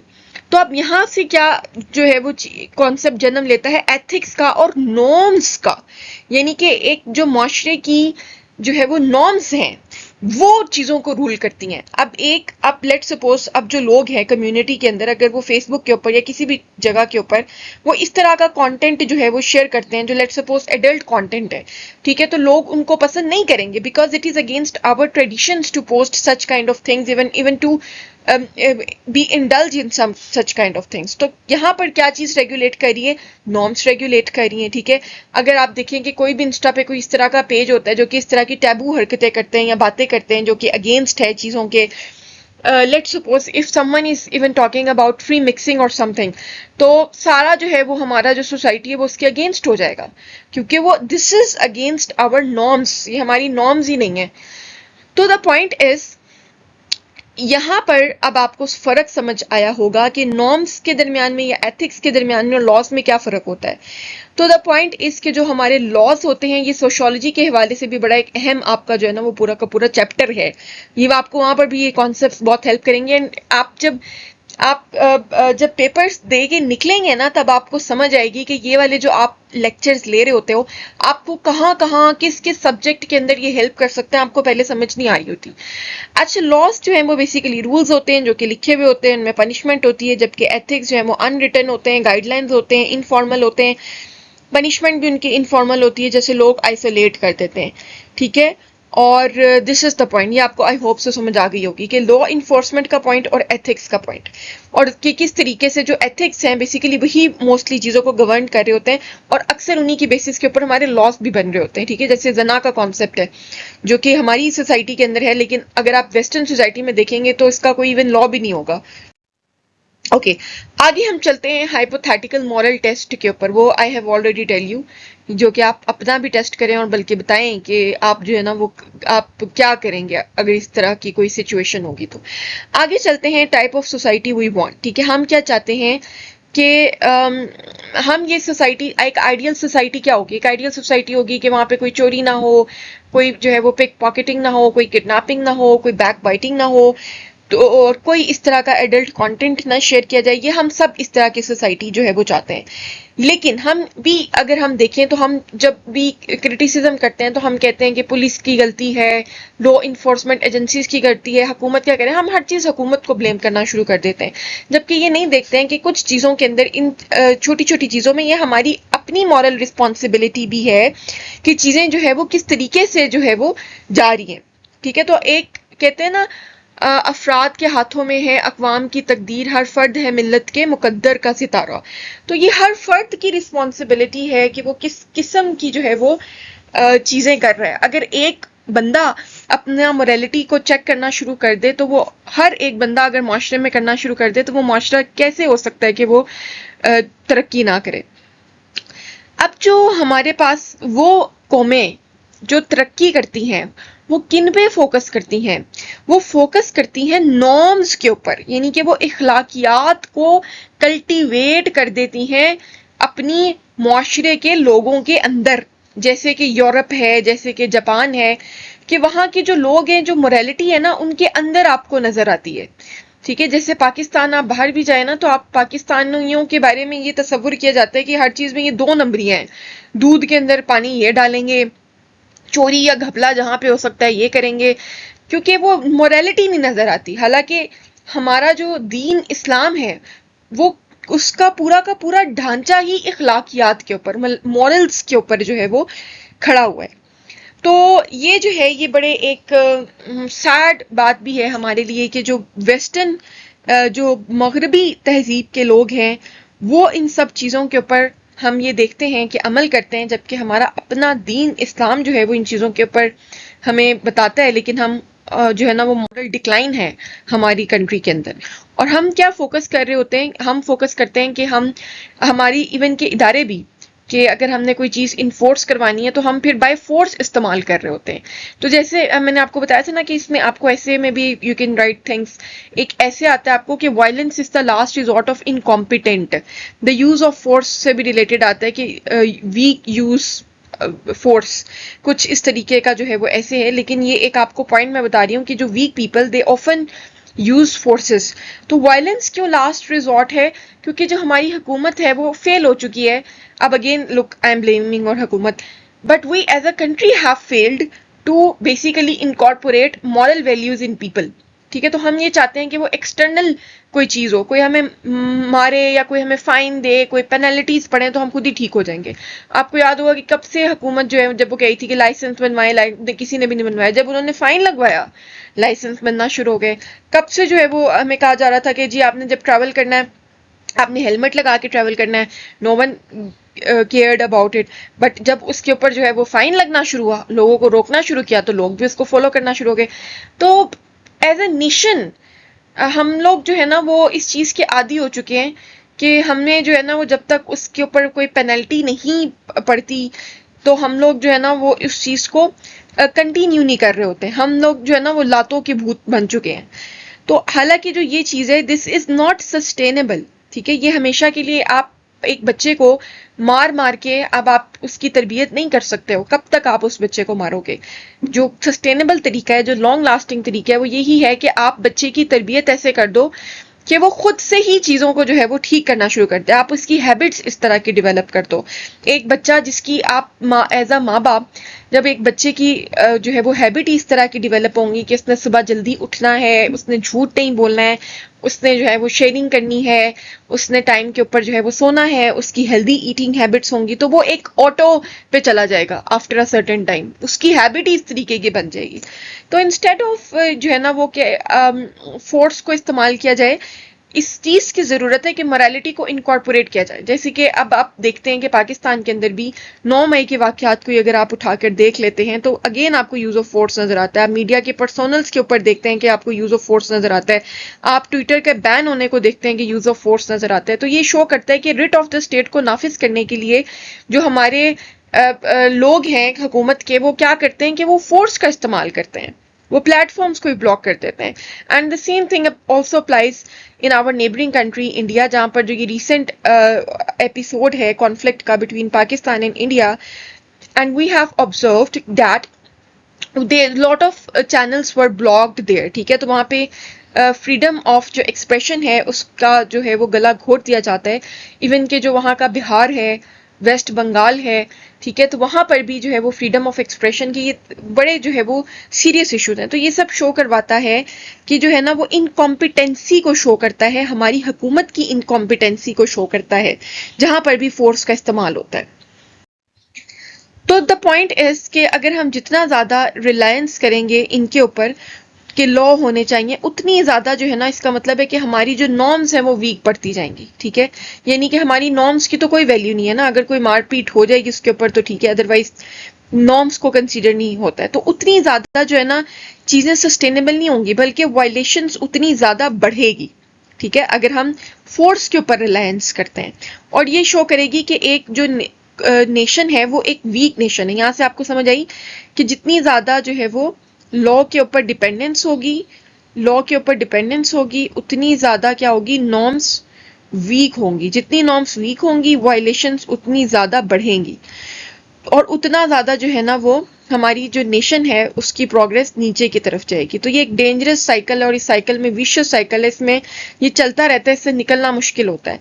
तो what needs to be done, what is the way forward? The way forward is that we need to shift this system, we need a society that is driven by values. ठीक है, that is driven by ethics. तो यही आपका thesis था, इसका thesis यही था कि we need a society which is basically driven by the norms, not by the laws। और अब मैं आपको फिर यही बात बताती हूँ कि इस पूरे के पूरे में कम्युनिटी एंड गवर्नेंस में हमने क्या जो है ना वो देखा कि when norms are violated, कि असल मसला कब होता है कि जब norms जो है ना उनकी वायलेशन होना शुरू हो जाती है, यानी कि जब हम अपनी नॉर्म्स को भूलना शुरू हो जाते हैं, जो कि मैंने आपसे डिस्कस किया कि हमारा तो दीन खुद हमें नॉर्म्स देता है, हमें बताता है कि आपने किस तरीके का कंडक्ट रखना है, क्या चीज़ हलाल और हराम का जो पूरा का पूरा कॉन्सेप्ट है। तो जब उन नॉर्म्स की वायलेशन होती है तो क्या होता है कि उस स्पेस को फिल करने के लिए लॉज आते हैं, पनिशमेंट्स बताते हैं, उसको खौफ दिलाया जाता है कि अगर तुम ये नहीं करोगे तो तुम्हें पकड़ के जेलों में डाल दिया जाएगा। ठीक है, और ये जो है ना ये तरीका सस्टेनेबल तरीका नहीं है। ठीक है, तो सस्टेनेबल तरीका क्या है? अब ये वही बात है कि देखिए, जब अल्लाह ताला भी जब जो है वो हम लोगों को जब हम एज अ मुस्लिम, ठीक है, हमें ये बताया जाता है कि ये करोगे तो ये ऐसा करना चाहिए, यानी कि ये आपका सीधा रास्ता है और इसके ऊपर चलना चाहिए। लेकिन एक उसको डराने के लिए कि वो करे, ठीक है, तो हम दोज़ख का ये सारा का सारा कॉन्सेप्ट इंट्रोड्यूस किया जाता है। लेकिन आप खुद सोचें कि अगर किसी को आपने कन्वर्ट करना है तो आप उसको पहले ही बताओ कि अगर तुम ये नहीं करोगे ना तो तुम दोज़ख में जाओगे, तो क्या वो कन्वर्ट करेगा? कभी भी नहीं, क्योंकि फोर्स एक सस्टेनेबल तरीका नहीं है। नॉर्म्स इखलाकियात ही असल तरीका है। तो हमें एज अ कंट्री, अब आप ये भी बता सकते हो कि हमें एक ऐसी एजुकेशन को इम्पार्ट करने की ज़रूरत है जो कि वैल्यूज़ को, जो कि नॉर्म्स को लोगों के अंदर इनकॉर्पोरेट कर सके, क्योंकि यही एक सस्टेनेबल तरीका है अगर हम चाहते हैं कि हमारी कौम तरक्की करे। Thank you so much, that was all from my side. Allah Hafiz. Bismillahirrahmanirrahim. Assalamu alaikum students. My name is Manu Tarek and I welcome you all to Pen Gravity. Our today's video is about opinion that has been published in today's Dawn newspaper. Opinion लिखा है जी अमीन बिलानी साहब ने और उसका title है meritocracy. इसमें हम क्या बात करेंगे कि हम बात करेंगे कि किस तरह से मेरिट जो है वो असेंशियल है नेशनल प्रोग्रेस के लिए, मेरिट को इस्लाम में क्या वैल्यू दी गई है, ग्लोबल प्रैक्टिसेस क्या एग्जिस्ट करती हैं, यानी डिफरेंट कंट्रीज़ में मेरिट को अपहेल्ड करने की वजह से किस तरह से उन्होंने डेवलपमेंट की है और किस तरह से पाकिस्तान को मेरिट को फॉलो करना चाहिए। तो मेरिट जो है उसके बगैर पाकिस्तान की नेशनल प्रोग्रेस जो है इज़ नॉट पॉसिबल, और मेरिट ही वो एक वाहिद चीज़ है जिसकी वजह से जो इंस्टीट्यूशंस हैं पाकिस्तान में वो डेवलप हो पाएंगे। इसके बगैर जो है कोई भी स्टेट अपनी ट्रू पोटेंशियल को रियलाइज़ नहीं कर सकता, और पाकिस्तान में जो आज जितने भी मिसाइल हैं that are because merit is not given importance in the country. As a result Pakistan में ब्रेन ड्रेन हो रहा है। अब ये जो ब्रेन ड्रेन की टर्म है ये बहुत ज़्यादा इंपॉर्टेंट है, ये आपने याद भी रखनी है, क्योंकि ब्रेन ड्रेन इट्सेल्फ पे जो है ऐसे भी आ जाता है, पाकिस्तान अफेयर्स के हवाले से इम्पॉर्टेंट है, करंट अफेयर्स के हवाले से इम्पॉर्टेंट है, और इसके साथ साथ ये इंटरव्यू पर्पजेज़ के लिए बहुत ज़्यादा इम्पॉर्टेंट है, साइकोलॉजिकल असेसमेंट्स में बहुत ज़्यादा इम्पॉर्टेंट है। क्योंकि मुझे ये पता है कि जो PMS 2023 था उसके साइकोलॉजिकल असेसमेंट का जो टॉपिक था that is brain drain, whether is it is justified in Pakistan और नॉट, और इस हवाले से इंटरव्यू में भी बहुत ज़्यादा क्वेश्चंस किए जाते हैं। तो आपने इस टर्म को भी अच्छी तरह से जो है सब अंडरस्टैंड करना है, और फिर हम पढ़ेंगे कि किस तरह से merit is a cause of, merit का अपहेल्ड ना होना कंट्री में is a cause of brain drain in the country, और फिर इसकी वजह से क्या होती है, इनएफिशिएंसी होती है, सोशल अनरेस्ट होता है, और अगर मेरिट को फॉलो किया जाए जिस तरह के इस्लाम के अंदर प्रोवाइड किया गया है और जिस तरह बाकी कंट्रीज़ के अंदर फॉलो हो रहा है, तो इससे क्या होता है कि कोई भी नेशन जो है डेवलप होती है, जस्टिस उधर इंश्योर की जाती है और लोगों में जो उनकी कंट्री के लिए पेट्रियाटिज्म की वैल्यूज़ हैं वो ज़्यादा इंक्रीज होती हैं। सो बेसिकली ये क्रक्स है कि इन्होंने आप समझ लें कि एक कंपैरिजन किया हुआ है कि पाकिस्तान जिसमें मेरिट फॉलो नहीं हो रहा, उसमें क्या हो रहा है कि कंट्री इनएफिशिएंट हो रही है, सोशल अनरेस्ट हो रहा है और ब्रेन ड्रेन हो रहा है। और बाकी कंट्रीज़ और जिस तरह इस्लाम में मेरिट की वैल्यूज़ प्रोवाइड की गई हैं, तो जब वहाँ पे मेरिट फॉलो हो रहा है तो उधर क्या हो रहा है कि वहाँ पे नेशनल प्रोग्रेस हो रही है, डेवलपमेंट हो रही है और पेट्रियाटिज्म कंट्रीज़ में इंक्रीज़ हो रहा है। इंट्रोडक्शन में हम पढ़ सकते हैं कि जी mothers are symbols of love sacrifice and care. तो बेसिकली क्या किया है राइटर ने, मदर के लव सेक्रीफाइस और केयर को रिजेंबल किया है या उसको तशबीह दी है स्टेट के साथ, और उन्होंने कहा कि स्टेट भी एक माँ का दर्जा रखती है, इसलिए it is responsible for care and progress of its citizens. और एज अगर केयर जो है माँ स्टेट प्रोवाइड कर रही है तो सिटीजन्स की क्या ड्यूटी है कि वो loyalty to the state show करें और वो स्टेट को सपोर्ट करें कि वो तमाम तर डेवलपमेंट एफर्ट्स को फुलफिल कर सकें। यानी कि ये एक टू वे प्रोसेस है जहाँ पे स्टेट ने जो है फुलफिल करनी है अपनी responsibilities like a mother towards its citizens, और इसी तरह सिटीजन्स की भी ड्यूटीज़ आती हैं जो कि उसने फुलफिल करनी है, और वो क्या है कि वो लॉयल रहें और वो स्टेट को सपोर्ट करेंगे वो तमाम तर अपने डेवलपमेंट कामों को फुल कर सकें। रिस्पॉन्सिबिलिटीज़ ऑफ द स्टेट क्या आती हैं? रिस्पॉन्सिबिलिटीज़ किसी भी वेलफेयर स्टेट की क्या आती हैं कि वो एलिमिनेट करें तमाम तर ऐसी टेंडेंसीज जिसकी वजह से जो स्टेट है वो डिवीजन का पार्ट बने। जैसे हम पढ़ते हैं कि अगर सोशो इकोनॉमिक डिवीजन है कंट्री में, एथनिक डिवीजन है यानी कि आपकी division on the basis of classes हो या division on the basis of ethnicity हो, इस तरह की तमाम चीज़ों को ख़त्म किया जाए, division on the basis of gender, यानी कि स्टेट इतनी लोगों को चीज़ें प्रोवाइड करे, उनकी नीड्स का उनकी वांट्स का ख्याल रखे कि जो डिवीजन है स्टेट में उसका रूम जो है वो ख़त्म हो जाए। ये कब होगा? जब तमाम तर सिटीजन्स को स्टेट फेयरली डील करेगी अपनी पॉलिसीज़ और डिसीजंस में। ठीक है, इसके लिए आप जो आर्टिकल पढ़ सकते हैं कॉन्स्टिट्यूशन ऑफ पाकिस्तान का, दैट इज़ आर्टिकल 25। तो आर्टिकल 25 कहता है इक्वालिटी की और नॉन डिस्क्रिमिनेशन की। जब स्टेट तमाम लोगों को इक्वल यानी फेयर ट्रीट करेगी और तमाम पॉलिसीज़ जो हैं और डिसीजंस की इम्प्लीमेंटेशन फुलफिल जो है करेगी, जिसमें हमारा आर्टिकल 4 आ जाता है जो कि रूल ऑफ लॉ की बात करता है, यानी जहाँ पे किसी भी इंडिविजुअल को एक इम्पोर्टेंस नहीं मिलेगी बल्कि लॉ को इम्पोर्टेंस मिलेगी, और everyone will be considered equal before law and it will not matter whether a person is rich और पुअर। तो तभी आपका स्टेट जो है वो क्या होगा, डिविजिव टेंडेंसीज को ख़त्म कर सकेगा, प्रोटेक्ट और एम्पावर करेगा अपने लोगों को। अब क्या होता है कि जी प्रॉब्लम क्या है पाकिस्तान में कि हम मेरिट की हर वक्त बात तो करते हैं कि जी मेरिट होना चाहिए कंट्री में, लेकिन कंट्री में जो प्रैक्टिस है वो टोटली ऑपोजिट है, जिसमें आप नेपोटिज्म को फॉलो करते हैं और फेवरेटिज्म को फॉलो करते हैं। नेपोटिज्म क्या होता है कि जो भी on the basis of your like, अगर किसी का कोई बेटा बाप कोई काम करता है तो उसी के बेटे को उस चीज़ में तरजीह दी जाती है, यानी नेपोटिज्म उसके अंदर फॉलो करवाया जाता है। और फेवरेटिज्म है कि यानी मेरिट को पीछे रख के आप on the basis of some बायस किसी को कोई फेवर प्रोवाइड करें। एग्जाम्पल क्या हो सकती है इसकी कि जी कि a low bidder rejected due to political pressure, यानी कि कोई अगर बिड हुई है उसमें फेयर चांस देना चाहिए दोनों जो भी लोग बिड करें, लेकिन अगर किसी एक पर्सन को आप उसमें रिजेक्ट करेंगे, क्यों? क्योंकि उसकी पॉलिटिकल सपोर्ट उसको हासिल नहीं है, तो ये आप क्या करें, इक्वल चांस प्रोवाइड नहीं करें, आप फेवरेटिज्म करें। इससे होता क्या है? होता ये है कि आपकी जो मेजर इंस्टीट्यूशंस हैं, एजेंसीज हैं, कॉरपोरेशंस हैं, वो इवेंचुअली जो हैं वो फेलियर की तरफ ही मूव करते हैं। उसमें आप ये एक्सपेक्ट नहीं कर सकते कि वो अच्छा परफॉर्म करेंगी country.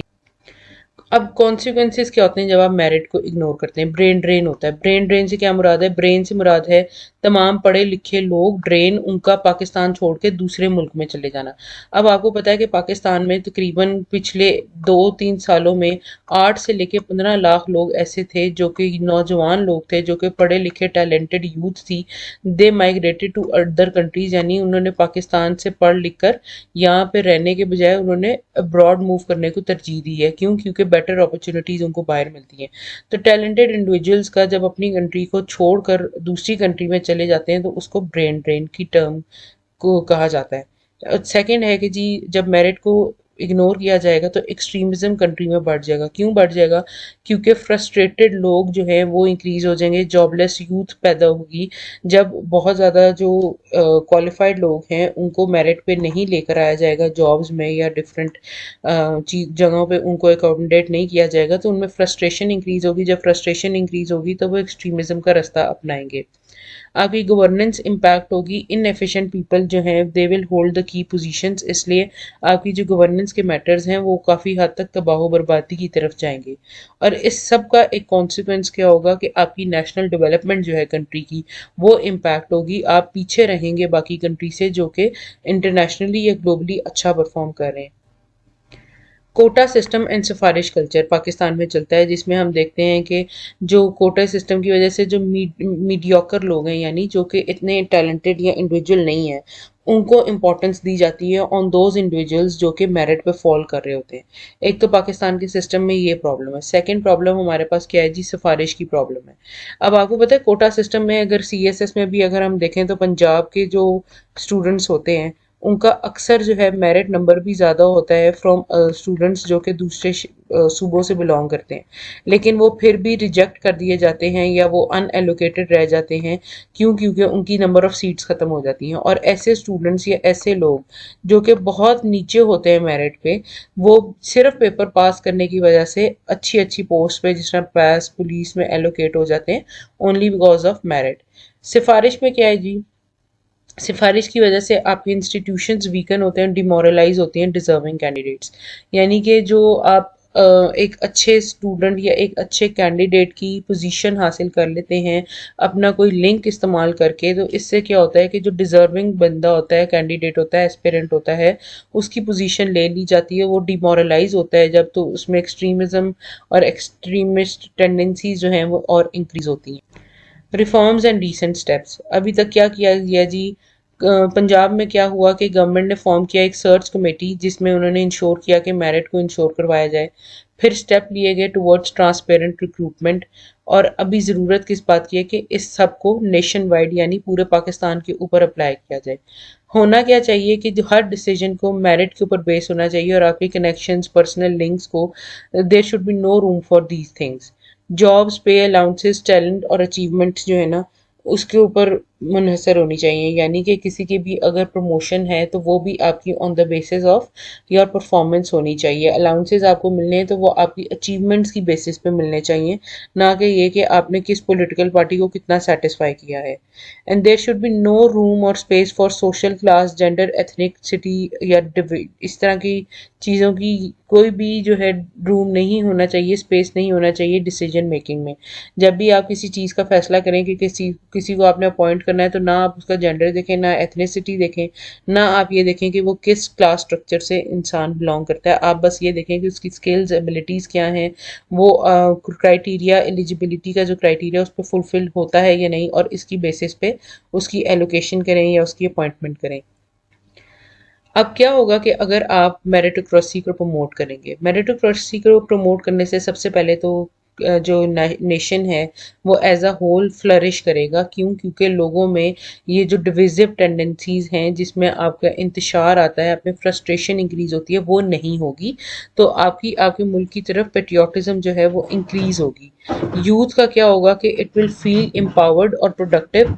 Boost in innovation, competitiveness and institutional performance. Her institution की परफॉर्मेंस बेहतर होगी क्योंकि हर इंस्टीट्यूशन का एक कंपटीशन होगा विद अनदर इंस्टीट्यूशन जिसमें वो इनोवेशन लेकर आएंगे और कोशिश करेंगे कि हम दूसरे इंस्टीट्यूशन से बेहतर परफॉर्म कर सकें।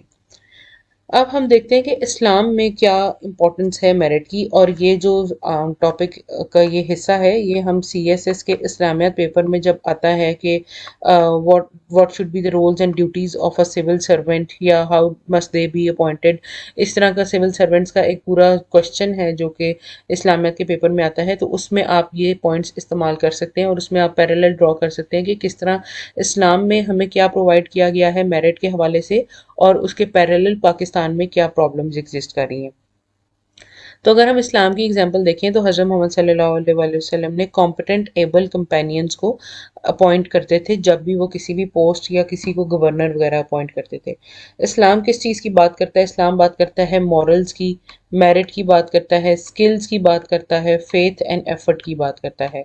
और कुरान में आता है कि man can have nothing but what he strives for. तो स्ट्राइव इंसान वही कर रहा होता है जिसको ट्रस्ट होता है सिस्टम पे, जो कि मेरिट के ऊपर बिलीव करता है। और अगर इस्लाम में हमें बताया गया कि आपको वही मिलेगा जिसके लिए आप कोशिश करते हैं, तो इसका क्या मतलब है कि इस्लाम में मेरिट को अपहोल्ड किया गया है। इसलिए मेरिट की बहुत ज़्यादा इंपॉर्टेंस है और ये हमें हज़रत मोहम्मद सल्लल्लाहु अलैहि वसल्लम की लाइफ से भी पता चलती है। ग्लोबल लेसन्स क्या हैं कि दुनिया में क्या हो रहा है कि उन्हीं नेशंस ने प्रोग्रेस की है जिन्होंने मेरिट को इम्पोर्टेंस दी है। किस तरह से कि वो अपनी यूथ को बहुत ज़्यादा एम्पावर करते हैं और उनको रिवॉर्ड्स भी प्रोवाइड करते हैं। इंस्टीट्यूशंस ऐसे उन्होंने बनाए हैं जिनके ऊपर नेपोटिज्म या किंगशिप नहीं चल रही होती, वो कॉम्पिटेंस के ऊपर बेस करते हैं। अब हमें करने की क्या ज़रूरत है पाकिस्तान में कि हमने रिफॉर्म सिस्टम लेकर आना है अपनी टैक्सेशन में, पुलिस, एजुकेशन, रिक्रूटमेंट में। ये सब तभी पॉसिबल होगा जब आप सबसे पहले रिक्रूटमेंट के अंदर मेरिट को इंश्योर करेंगे। एक कल्चर ऑफ अकाउंटेबिलिटी और परफॉर्मेंस की पाकिस्तान के हर इंस्टीट्यूशन में ज़रूरत है कि आप अकाउंटेबिलिटी करें हर इंसान की, हर महकमे की, और उसके बाद उनकी अपॉइंटमेंट करें on the basis of performance, और उनको प्रमोशंस, अलाउंसेस, पे वगैरह जितनी भी देनी है वो तमाम आप किनको दें जिनकी परफॉर्मेंस अच्छी है। एक periodic introspection by the state हो, यानी आपकी कोई पीरियड हो कि लेट सपोज 1 ईयर बाद या 2 ईयर बाद या 3 ईयर बाद आप इंट्रोस्पेक्ट करें, उनको इन्वेस्टिगेट करें, उनको स्टेट को अपने अंदर देखने की, तमाम इंस्टीट्यूशंस की अकाउंटेबिलिटी होल्ड करने की ज़रूरत है कि क्या ये लोग सही परफॉर्म कर रहे हैं, और जो लोग सही परफॉर्म नहीं कर रहे तो फिर उनको हम लोगों को रिटायरमेंट की तरफ लेकर जाने की ज़रूरत है। और स्टेट को इंश्योर करना चाहिए कि वो अपनी तमाम तर चीज़ों में हर किसी को इक्वल अपॉर्चुनिटी का राइट प्रोवाइड कर रही है। सो कंक्लूजन इसमें क्या होगा कि merit is foundation of progress, societies can not thrive and capable people are left behind. यानी जब जो काबिल हो गए लोग हैं उनको आप अपॉर्चुनिटीज़ प्रोवाइड नहीं करेंगे तो आप ये बात भूल जाएं कि कभी भी आप तरक्की कर सकेंगे। इसलिए पाकिस्तान को एक जस्ट, एफिशिएंट और कॉम्पिटिटिव पाकिस्तान बनाने के लिए ज़रूरी है कि हम मेरिटोक्रेसी को इम्पोर्टेंस दें। अब ये जो एज सच मेरिटोक्रेसी का मैंने आपको बताया कि आप इस्लामियात के पेपर में यूज़ कर सकते हैं, पाकिस्तान की जब प्रॉब्लम्स डिस्कस कर रहे हैं उसमें यूज़ कर सकते हैं, किसी का पब्लिक एड या गवर्नेंस एंड पब्लिक पॉलिसी का सब्जेक्ट है तो उसमें ये हेल्पफुल होगा। और इसके साथ साथ आपको कोई अगर ऐसे आता है तो उसके अंदर ये एक एज एन आर्गुमेंट यूज़ हो सकती है कि why people are leaving Pakistan, या ब्रेन ड्रेन के कॉजेज़ वगैरह क्या हैं, तो उसमें भी आप इसको डिस्कशन में लेकर आ सकते हैं। So that's all from my side today. Till next video, thank you and Allah Hafiz. Hello students, अस्सलाम वालेकुम। This side Khadija. I hope you all students are doing well. Students, आज का जो हमारे लेक्चर का टॉपिक है, this is another Dawn's opinion article ऑयल डी। और बेसिकली ये एक करंट जो है वो अफेयर्स का टॉपिक है। करंटली जो है वो एक अपडेट जो है वो हमारे सामने आई है, और इसके अंदर हम यूएस और पाकिस्तान के रिलेशंस के बारे में जो है वो थोड़ा सा डिस्कस करेंगे। और हम ये देखेंगे किस तरीके से जो यूएस है, यानी कि ये जो एक सुपर पावर है, ये अपनी जब डेवलपिंग स्टेट्स को जो है ये किस तरीके से जो है वो मैनिपुलेट करती हैं, या डेवलपिंग स्टेट्स को अपने नेशनल इंटरेस्ट के लिए और अपने बेनिफिट के लिए जो है वो इस्तेमाल करती हैं super powers. As usual this is our vocabulary slide. Vocabulary में हमारे पास जो पहला वर्ड है, this is hybrid regime. Hybrid regime क्या होता है? एक ऐसा गवर्निंग सिस्टम, एक ऐसा हुकूमत का निज़ाम जिसमें डेमोक्रेसी और अथॉरिटेटिव दोनों जो सिस्टम्स हैं वो इकट्ठे होकर चल रहे हो, यानी कि जमहूरियत भी हो, आपके पास थोड़ा बहुत फ्रीडम भी हो, और उसके अलावा आपके पास जो है वो अथॉरिटेटिव जो है ना वो क्वालिटीज, अथॉरिटेटिव रिजीम्स भी हो, यानी कि डोमिनेंस भी हो आपके सिस्टम के अंदर। फिर आता है इंपीरियलिज्म, जब आपकी जो पावरफुल कंट्रीज होती हैं, जो कि डेवलप्ड स्टेट्स होती हैं, जो कि आपके ग्लोबल नॉर्थ की स्टेट्स हैं, जब ये ग्लोबल साउथ की स्टेट्स के ऊपर जो है वो डोमिनेट हो जाती हैं या उनको अपनी कॉलोनी बना लेती हैं, तो इस तरह के प्रोसेस को हम इंपीरियलिज्म कहते हैं। जियो पॉलिटिक्स, वो पॉलिटिक्स जो कि हम जियोग्राफी के ऊपर करते हैं, वो पॉलिटिकल स्ट्रेटजीज। मिलिटेरिज्म, मिलिटेरिज्म से मुराद ये है कि आप मिलिट्री को एज अ टूल इस्तेमाल करते हो अपनी पॉलिसी की इम्प्लीमेंटेशन के अंदर, ठीक है। यानी कि इसको हम ऐसे कर सकते हैं कि ये एक कोर्सिव मीन है जिसमें हम फोर्स को इस्तेमाल करते हैं। फोर्स बेसिकली जो है वो इस्तेमाल होती है पॉलिसी इम्प्लीमेंटेशन के लिए। फिर आता है मल्टीनेशनल कैपिटल। मल्टीनेशनल कैपिटल से मुराद है कि जो आपकी बड़ी बड़ी कंपनीज होती है ना, ऑल ओवर द वर्ल्ड जो आपकी बड़ी बड़ी कंपनीज होती है ना, ये कंपनीज जो होती हैं ये डिफरेंट कंट्रीज के अंदर जो है ना वो इन्वेस्टमेंट करती हैं, अपनी फ्रेंचाइज खोलती हैं। अगर इसकी मैं आपको एग्जांपल दूं तो हम इसकी एग्जांपल्स में जो है वो KFC लिख लेते हैं, हम इसकी एग्जांपल में जो है वो मैकडोनल्ड्स लिख सकते हैं, क्योंकि ये दो बहुत बड़ी जो है वो फूड चेन की कंपनीज है, जो सिर्फ ना सिर्फ पाकिस्तान के अंदर बल्कि ऑल ओवर द वर्ल्ड जो है वो इनकी फ्रेंचाइज ओपन है। नाउ स्टूडेंट्स, अब होता क्या है, अभी रिसेंटली जो है वो हमारे पास एक करंट अपडेट आती है और उसके अंदर जो है वो हमें ये पता लगता है कि यूनाइटेड स्टेट्स ऑफ अमेरिका और पाकिस्तान के दरमियान जो है वो ऑयल के ऊपर जो है ना वो कुछ डील हो रही है। और उस डील के अंदर जो ये USA है ना, यानी कि डोनाल्ड ट्रंप जो है वो ये क्लेम कर रहा है कि हम पाकिस्तान के अंदर जो ऑयल रिजर्वर्स है ना वो बनाएंगे, ऑयल रिजर्वर्स को जो है वो हम फंड्स करेंगे और इंफ्रास्ट्रक्चर डेवलपमेंट जो है ना स्पेसिफिकली ऑयल रिजर्वर्स के लिए वो हम पाकिस्तान के अंदर करेंगे। और थोड़ा सा अगर हम हिस्ट्री को देखें तो ये भी समझा जाता था कि पाकिस्तान जो है वो एक लंबे अरसे से जो है वो नेचुरल रिसोर्सेज से, क्योंकि इन रिच कंट्री है पाकिस्तान के अंदर, जहां पर एग्रीकल्चर है वहां पर ऑयल और गैस जैसे नेचुरल रिसोर्सेज भी जो है ये बड़े ज्यादा मौजूद है, ठीक है, और इन रिच है पाकिस्तान इन के लिहाज से। लेकिन 1950 से जो है वो पाकिस्तान जो है ना वो फॉरेन मतलब के बैनुल अक़वामी फंड्स के ऊपर जो है ना वो रिलाई करता है, बैनुल अक़वामी कंपनीज के ऊपर रिलाई करता था, जो कि पाकिस्तान के अंदर आके इन नेचुरल रिसोर्सेज को जो है वो एक्सप्लोर करती थी, उनके अंदर डिगिंग करके, जमीन के अंदर से डिगिंग करके नेचुरल रिसोर्सेज निकालते थे, फिर उसके ऊपर जो है वो इंफ्रास्ट्रक्चर डेवलप किया जाता था। और इस तरीके से ये होता था कि जो ये फॉरेन लोग होते थे, हमारी फॉरेन कंपनीज होती थी, इनका उस नेचुरल रिसोर्सेज के अंदर भी जो है वो एक शेयर बन जाता था, ठीक है। और जब ये शेयर बन जाता था तो जाहिर है वो डिवाइड हो जाता था, वो कुछ पाकिस्तान के पास रह जाता था और कुछ जो होता था वो जो भी वो फॉरेन कंपनी उस इंफ्रास्ट्रक्चर को बैक एंड पे जो है वो एक एड प्रोवाइड कर रही होती थी या फंड प्रोवाइड कर रही होती थी, उसका भी जो है वो पाकिस्तान के अंदर जो है वो एक रोल नजर आता था। अब इस सारी गेम के अंदर हमें एक चीज नजर आई कि पाकिस्तान के पास क्योंकि खुद के इतने रिसोर्सेज नहीं थे, पाकिस्तान क्योंकि एक अंडर डेवलपिंग कंट्री जो है वो कंसीडर किया जाता था। 1947 के बाद जब पाकिस्तान का पॉलिटिकली और इकोनॉमिकली स्ट्रगल स्टार्ट हुआ तो एक अंडर डेवलपिंग कंट्री जो है वो कंसीडर किया जाता था। इस वजह से पाकिस्तान अपने लोकल रिसोर्सेज के ऊपर, अपने स्टेट के अंदर मौजूद नेचुरल रिसोर्सेज के ऊपर जो है ना वो पाकिस्तान पूरे तरीके से जो है ना वो बेनिफिट नहीं कर पाता था। और इसकी वजह जो थी वो यही थी कि हमारे पास लैक ऑफ रिसोर्सेज थे, हम एक अंडर डेवलपिंग स्टेट थे, हम एक क्रॉलिंग स्टेट थे, हम इकोनॉमिकली भी जो है वो बहुत ज्यादा स्ट्रगल कर रहे थे, हम IMF और वर्ल्ड बैंक के लोन्स और एड के ऊपर चल रहे थे, हम अपने स्टेट के अंदर की इन्फ्लेशन और पॉवर्टी जो है वो दूर करने के ऊपर चल रहे थे, और उसके साथ साथ हमारे पास जो है वो पॉलिटिकल इंस्टेबिलिटी भी थी, जिसकी वजह से जो है वो हम अपने लोकल रिसोर्सेज से जो है वो बेनिफिट नहीं ले पाते थे। अब यहाँ पर होता क्या है कि जो आपके डोनाल्ड ट्रंप हैं ये सोशल मीडिया के ऊपर जो है ये पोस्टिंग करना स्टार्ट कर देते हैं और एक बड़ी टिपिकल वे में जो है ये एक बात कहते हैं, क्लेम करते हैं कि US और पाकिस्तान जो है वो ऑयल की डील के ऊपर जो है या उनके दरमियान जो है वो ऑयल रिजर्वर्स के ऊपर जो है वो डील जो है वो फाइनलाइज हो गई है। लेकिन इसके ऊपर हमारे पास कोई भी पेपर वर्क या कोई भी फैक्ट्स और डॉक्यूमेंट्स जो है वो हमें नहीं मिलते, ना कोई पाकिस्तान की गवर्नमेंट जो है वो इस चीज को शेयर करती है।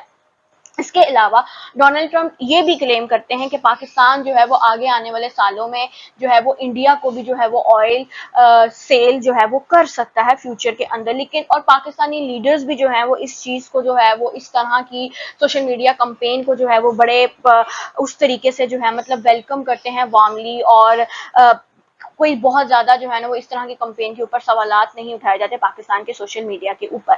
इसके अलावा डोनाल्ड ट्रंप ये भी कहता है कि डोनाल्ड ट्रंप जो है वो पाकिस्तान को जो है वो टैरिफ्स के अंदर जो है वो कुछ रिलीफ प्रोवाइड कर देता है, ठीक है। और इस चीज का इफेक्ट क्या आता है, इस चीज का ये इफेक्ट आता है कि अब आपके पास कोई भी पेपर वर्क या कोई भी आपके पास डॉक्यूमेंटेशन तो नहीं हुई, लेकिन किस तरीके से एक सुपर पावर जो है, एक जो सुपर फैमिली है यानी कि जो US है, वो किस तरीके से पाकिस्तान को जो है वो एज अ डेवलपिंग स्टेट जो है वो सोशल मीडिया कंपेन्स के ऊपर जो है वो इस्तेमाल करता है, और पाकिस्तान के नाम को जो है वो इस तरीके से इस्तेमाल किया जाता है without checking any facts and figure. Now अब इस सारे सोशल मीडिया के ड्रामे के अंदर, जिसे हम मीडिया ड्रामा भी कहते हैं, इसके जो है ये हिडन मोटिव जो है ये क्या है, क्यों जो है वो इस तरीके का एक प्ले जो है वो किया जा रहा है सोशल मीडिया के ऊपर।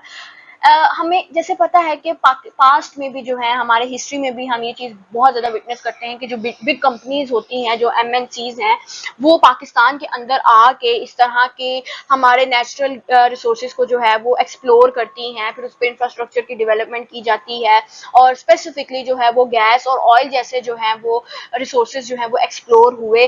और ये ज्यादातर ये काम जो है ये कहाँ पर होता है, ये पाकिस्तान के जो प्रोविंस है ना, बलूचिस्तान, वहां की साइड पर जो है ना ये काम जो है वो ज्यादातर किया जाता है। ठीक है, एक्सप्लोर होते हैं, और देखा जाता है कि इस तरह की एक्सप्लोरेशन के अंदर अमूमन जो है वो वहाँ की लोकल पब्लिक, लोकल पीपल्स के जो मसले मसाइल है ना, उनको इग्नोर किया जाता है, और उनके पास जो जमीन होती है या जो भी उनकी स्टेट के, उनके प्रोविंस के रिसोर्सेज होते हैं ना, उनको भी जो है ना वो एक्सप्लॉइट किया जाता है। इस वक्त भी यही हो रहा है कि ये जो एक मीडिया ड्रामा चल रहा है, एक ऑयल टॉक जो है वो शुरू की जा रही है, ये अगेन जो है ये हमारी लॉबीज के बेनिफिट कर रहा है, हमारी लॉबीज को। इससे हमारी जो पुअर पॉपुलेशन है, पाकिस्तान की जो पुअर पॉपुलेशन है, उसको इस तरह की डीलिंग से या इस तरह के मीडिया ड्रामे से जो है वो कोई बेनिफिट नहीं मिल रहा। अब यहाँ पर लॉबी जो है वो क्या होती है, वट इज दिस लोबी?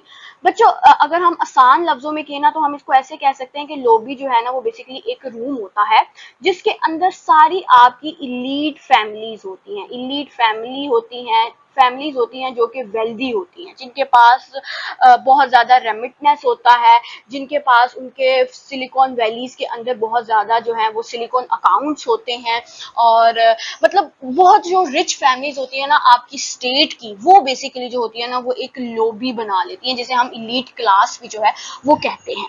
अभी भी हम यही कह रहे हैं कि जब इस तरह का मीडिया ड्रामा किया जाता है, तो जो हमारी पाकिस्तान की इलीट फैमिलीज हैं, इलीट क्लास जो है, जो ये लॉबी सिस्टम है जिसमें बहुत से पॉलिटिकल वर्कर्स भी इन्वॉल्व हैं, वो इस तरह की ट्रंप की इस तरह की मीडिया कंपेन को जो है वो बहुत ज्यादा सपोर्ट करना स्टार्ट कर देते हैं, और किसी किस्म की जो है ना वो रियल चेक एंड फाइंडिंग जो है वो नहीं की जाती है कि बेसिकली जो है वो क्या हमारी गवर्नमेंट ने इसके ऊपर कोई हमें रियल डॉक्यूमेंट्स जो हैं वो रिलीज किए हैं, और इसके पीछे तमाम रियल एजेंडा क्या है, वो यही है कि एक तो फिर से एक दफा आपकी फॉरेन कंपनीज का आपके नेचुरल रिसोर्सेज के ऊपर कंट्रोल है। एक तो ये रियल एजेंडा है, और दूसरा ये कि ये चीज जो है ये फिर से पब्लिक के गुड्स के लिए नहीं है, ये एक सुपर फैमिली का आपकी स्टेट के रिसोर्सेज के अंदर कंट्रोल है। ठीक है, और इस चीज को क्या कर रहा है फिर बाय फोर्स, इस चीज को जो है वो हम मजीद फ्यूल कर रहे हैं, और आपका जो इलीट क्लास है वो इस चीज को सपोर्ट करती है, इस तरह की फ्यूलिंग को। और पब्लिक जो है वो स्टिल जो है वो अपने क्राइसिस के अंदर जो है वो इंडल्ज है। पब्लिक का जो प्रॉफिट है ना वो इस चीज के अंदर बिल्कुल नहीं है। बेसिकली अगर हम इस तमाम चीज को इंटरनेशनल रिलेशन से लिंक करें, तो इंटरनेशनल रिलेशन जो है वो हमें इस चीज पर कहता है कि ये अब जो है वो एक एनर्जी डिप्लोमेसी होने जा रही है।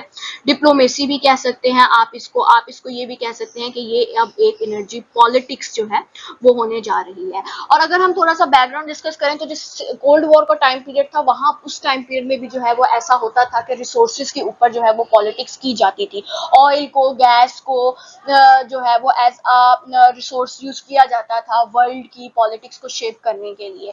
जो आपकी सुपर फैमिलीज होती थी वो इन रिसोर्सेज को जो है वो ऑक्युपाई कर लेती थी, इनके ऊपर कब्जा कर लेती थी, या इनके अंदर बहुत ज्यादा फंडिंग करके, तो जिस भी स्टेट के अंदर वो रिसोर्स एक्चुअली मौजूद होता था ना, उस स्टेट को जो है वो अपना कॉलोनी बना लेती थी। और अब भी जो है वो यही किया जा रहा है। जो हमारे बहुत से पॉलिटिकल एनालिस्ट हैं वो ये कहते हैं कि इस वक्त पाकिस्तान जो है वो as a tool, as a weapon जो है वो इस्तेमाल किया जा रहा है। और अगर हम इसको बिगर पिक्चर में देखें, तो दो तरह के जो ब्लॉक हैं वो दुनिया में बन रहे हैं। एक ब्लॉक जो है वो है हमारा यूएस, इजराइल और इंडिया का ब्लॉक, और दूसरा ब्लॉक जो है वो हमारे पास है चाइना और पाकिस्तान का ब्लॉक। और इस वक्त पाकिस्तान के ऊपर जो है वो एक बहुत बड़ी जो है वो रिस्पॉन्सिबिलिटी है कि अगर तो पाकिस्तान वाइजली, अक्लमंद तरीके से जो है वो इस तरह की डील के अंदर रिएक्ट नहीं करता, तो पाकिस्तान मजीद डिपेंडेंसी की तरफ चला जाएगा। और डिपेंडेंसी उसकी किसके ऊपर होगी? उसकी यूएस के ऊपर जो है वो बहुत ज्यादा डिपेंडेंसी जो है ना वो मजीद हो जाएगी रादर देन इंडिपेंडेंसी से। और इस तरह का एक जो पॉलिटिकल शिफ्ट है ना, ये हमारी आगे आने वाले टाइम के अंदर एनर्जी डिप्लोमेसी और एनर्जी पॉलिटिक्स को जो है वो बढ़ाता है, फ्यूल आउट करता है, जिसमें हमारे अलायंसेस जो होते हैं वो बनते भी हैं और फिर हमारे अलायंसेस जो होते हैं वो टूटते भी हैं और एक नया तरह का जो कॉलोनियल ब्लॉक है ना दुनिया के अंदर वो बन जाता है। अब यहाँ पर एक सवाल आता है कि इंपीरियलिज्म और कॉलोनियलिज्म में क्या फर्क होता है। बच्चों, इंपीरियलिज्म में और कॉलोनियलिज्म में कोई फर्क नहीं होता। ये दोनों जो है ये इंटरनेशनल रिलेशंस की बेसिकली टर्म्स हैं, इंटरनेशनल रिलेशंस की ये थियरीज हैं और दोनों के अंदर हम एक ही बात करते हैं कि जो हमारी डेवलप्ड स्टेट होती हैं वो हमारी अंडर डेवलपिंग स्टेट्स को जो है वो अपने सिक्योरिटी में ले लेती हैं, अपनी एम्ब्रेला के अंदर ले लेती हैं, उनको अपना जो है वो ऑक्यूपाई कर लेती हैं किस्म का, उनको अपना जो है वो ब्लॉक बना लेती हैं। किस तरीके से ब्लॉक बनाती हैं? उनके अंदर, उनके इंफ्रास्ट्रक्चर के अंदर या उनके पॉलिटिक्स के अंदर, उनके इकोनॉमी के अंदर, उनके हेल्थ के अंदर, उनके एजुकेशन के अंदर, इस तरह के सेक्टर्स के अंदर इन्वेस्ट करके, इस तरह के सेक्टर्स को फंड करके उधर जो है वो अपनी एक ब्लॉक बना लेगी। जैसे इस वक्त चाइना ने जो है वो पाकिस्तान के अंदर अपना एक ब्लॉक बनाया हुआ है और इस वक्त पाकिस्तान जो है वो भी चाइना की एक कॉलोनी बना हुआ है। अगर हम इसको बिगर पिक्चर में देखें तो दिस इज द रियलिटी। अगर हम इस चीज को इनकार भी करें तो इसे इनकार नहीं किया जा सकता। किस तरीके से चाइना का CPEC, China Pakistan economic corridor, China का जो ब्रिक है हमारा, ब्रिक्स का जो चाइना का इनिशिएटिव है पाकिस्तान के अंदर, जो हमारे गवादर और कराची पोर्ट से होता हुआ गुजर रहा है, ये चाइना का एक बहुत बड़ा इनिशिएटिव है। यानी कि अब आप देखो फिर इसके अलावा भी जो है वो चाइना के पाकिस्तान के अंदर बड़ी इंफ्रास्ट्रक्चरली जो है वो इन्वेस्टमेंट्स की जाती है। इंफ्रास्ट्रक्चर जो हमारे ब्रिजेस बनते हैं, इसमें चाइना का, जैसे पाकिस्तान के अंदर लाहौर शहर में एक बेजिंग अंडरपास है, इस बेजिंग अंडरपास का नाम ही हमने जो है वो चाइना के कैपिटल पे रख दिया क्योंकि चाइना की इन्वेस्टमेंट है। ठीक है, तो देखा जाता है कि चाइना जो है ना वो इस तरह की सोशियो इकोनॉमिक इन्वेस्टमेंट्स करके तो अगली स्टेट को जो है वो अपना बाउंड कर देता है। जब आपकी स्टेट बाउंड हो जाती है तो वो फिर एक ब्लॉक और एक कॉलोनी की जो है ना वो शक्ल बन जाती है। और ये चीज जो है, ये इंपीरियलिज्म या ये जो कॉलोनियलिज्म है ना, ये कभी भी खत्म नहीं हो सकता। रियलिज्म और लिबरलिज्म में कभी कभी फ्लक्चुएशन आ जाती है कि किसी साइड पे हम लिबरलिज्म देख रहे होते हैं कि अच्छा भाई कोलैबोरेशन एंड कॉपरेशन से हम अपना नेशनल इंटरेस्ट अचीव कर रहे हैं, लेकिन कुछ जगहों पे हम ये देख रहे होते हैं कि नहीं भाई, वॉर के साथ, पावर के साथ, कोर्सिव मेथड्स के साथ जो है वो हम अपना नेशनल इंटरेस्ट जो है वो अचीव कर रहे होते हैं। लेकिन दोनों सूरत हाल में जो कॉमन पॉइंट होता है वो यही होता है कि इंपीरियलिज्म हो रहा होता है और कॉलोनियलिज्म हो रहा होता है। अब यहाँ पर अगर हम इसको बिगर पिक्चर में देखें ना तो ये भी हमें एक यही चीज नजर आ रही है कि रिसोर्स की एक्सप्लॉइटेशन है, on the other hand people rights. यानी कि रिसोर्स एक्सप्लॉइटेशन में ये जो ऑयल है ये हमारा नेचुरल रिजर्वर है ना, ये हमारा पाकिस्तान में बलोचिस्तान के अंदर मौजूद एक नेचुरल रिजर्वर है ऑयल एंड गैस। ये पाकिस्तान की पब्लिक का इसके ऊपर पहले राइट है, इसके बाद जो है वो हमारे एमएनसी जो है वो इसके अंदर कुछ कर सकते हैं, वो भी तब कर सकते हैं जब पाकिस्तान खुद अलाउ करे। लेकिन पाकिस्तान का स्टांस जो है वो इस चीज के अंदर इतना स्ट्रांग नहीं है। हम अंडर डेवलपिंग स्टेट है जिसकी वजह से हमें हमारी जो सुपर फैमिलीज हैं, जैसे यूएस चाइना जैसी सुपर फैमिलीज हैं, जब ये हमें कोई बात कहती हैं तो हमें वो बात माननी पड़ती है। हमारी डेमोक्रेसी इतनी स्ट्रांग नहीं है, हमारी पॉलिटिक्स इतनी स्ट्रांग नहीं है कि हम एक बिगर लेवल पर जो है वो एक क्लियर स्टांस ले सके। क्यों नहीं ले सकते? क्योंकि भाई हम डेवलपिंग स्टेट नहीं है और हमें एट द एंड आईएमएफ और वर्ल्ड बैंक के पास जाना पड़ेगा अपने एड्स और फंड्स के लिए। अगर हम अपना कोई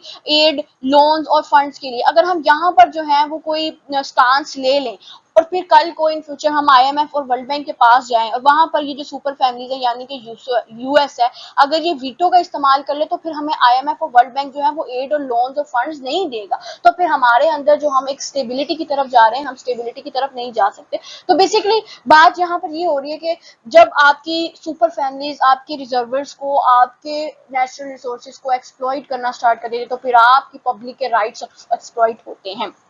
इसके लिए जरूरत यही है कि हम अपनी पॉलिटिक्स को जरा स्ट्रांग करें। हमें इस वक्त जरूरत है कि हम अपने रूल्स एंड रेगुलेशंस को स्ट्रांग करें। हम ये फंड्स और लोन्स के ऊपर जो हमारी एक डिपेंडेंसी है ना, हम इस डिपेंडेंसी को खत्म करें और इस तरह की इलीट डील से हम अपने आप को बचाएं। हम रेजिस्ट करें, हम इनकार करें, हम इन चीजों, इस तरह की डील्स को जो है वो कैंसिल करें और अपनी नेशनल इंटरेस्ट को जो है ना वो पीपल्स के इंटरेस्ट के अकॉर्डिंगली सोचा जाए, पावर के इंटरेस्ट के अकॉर्डिंगली नहीं सोचा जाए, यानी कि पावर अटाइन करना सिर्फ और सिर्फ आपका नेशनल इंटरेस्ट नहीं होना चाहिए। आपके पब्लिक जो है, जो कि एक आपका सबसे बड़ा स्टेक होल्डर है आपकी स्टेट का, आपको इसके अकॉर्डिंगली जो है ना वो अपनी नेशनल इंटरेस्ट को जो है वो दोबारा से प्रायोरिटाइज करना चाहिए। How the data help us in CSS PMS exams, किस तरह, पहले तो हम डिस्कस कर लेते हैं कि कौन से टॉप सब्जेक्ट्स ये कवर कर सकता है। तो सब्जेक्ट्स हमारे पास आएंगे Pakistan affairs, current affairs, international relations, ठीक है। और इसको हम पॉलिटिकल साइंस के अंदर भी जो है वो इन्वॉल्व कर सकते हैं कि ये पोल साइंस के अंदर हमें हेल्प आउट कर सकता है, ठीक है। इसके अलावा अब टॉपिक कौन से कवर होंगे इस लेक्चर के अंदर? जियोपॉलिटिक्स, बहुत मेजर जियोपॉलिटिक्स, ठीक है। और US पाकिस्तान रिलेशंस जो है वो इसमें हो सकता है। और इसके अलावा न्यू वर्ल्ड ऑर्डर, और न्यू वर्ल्ड ब्लॉक जो है उसके अंदर भी जो है वो हम इस तरह इसके टॉपिक को as a case study, as a example, as a helping material जो है वो इस्तेमाल कर सकते हैं।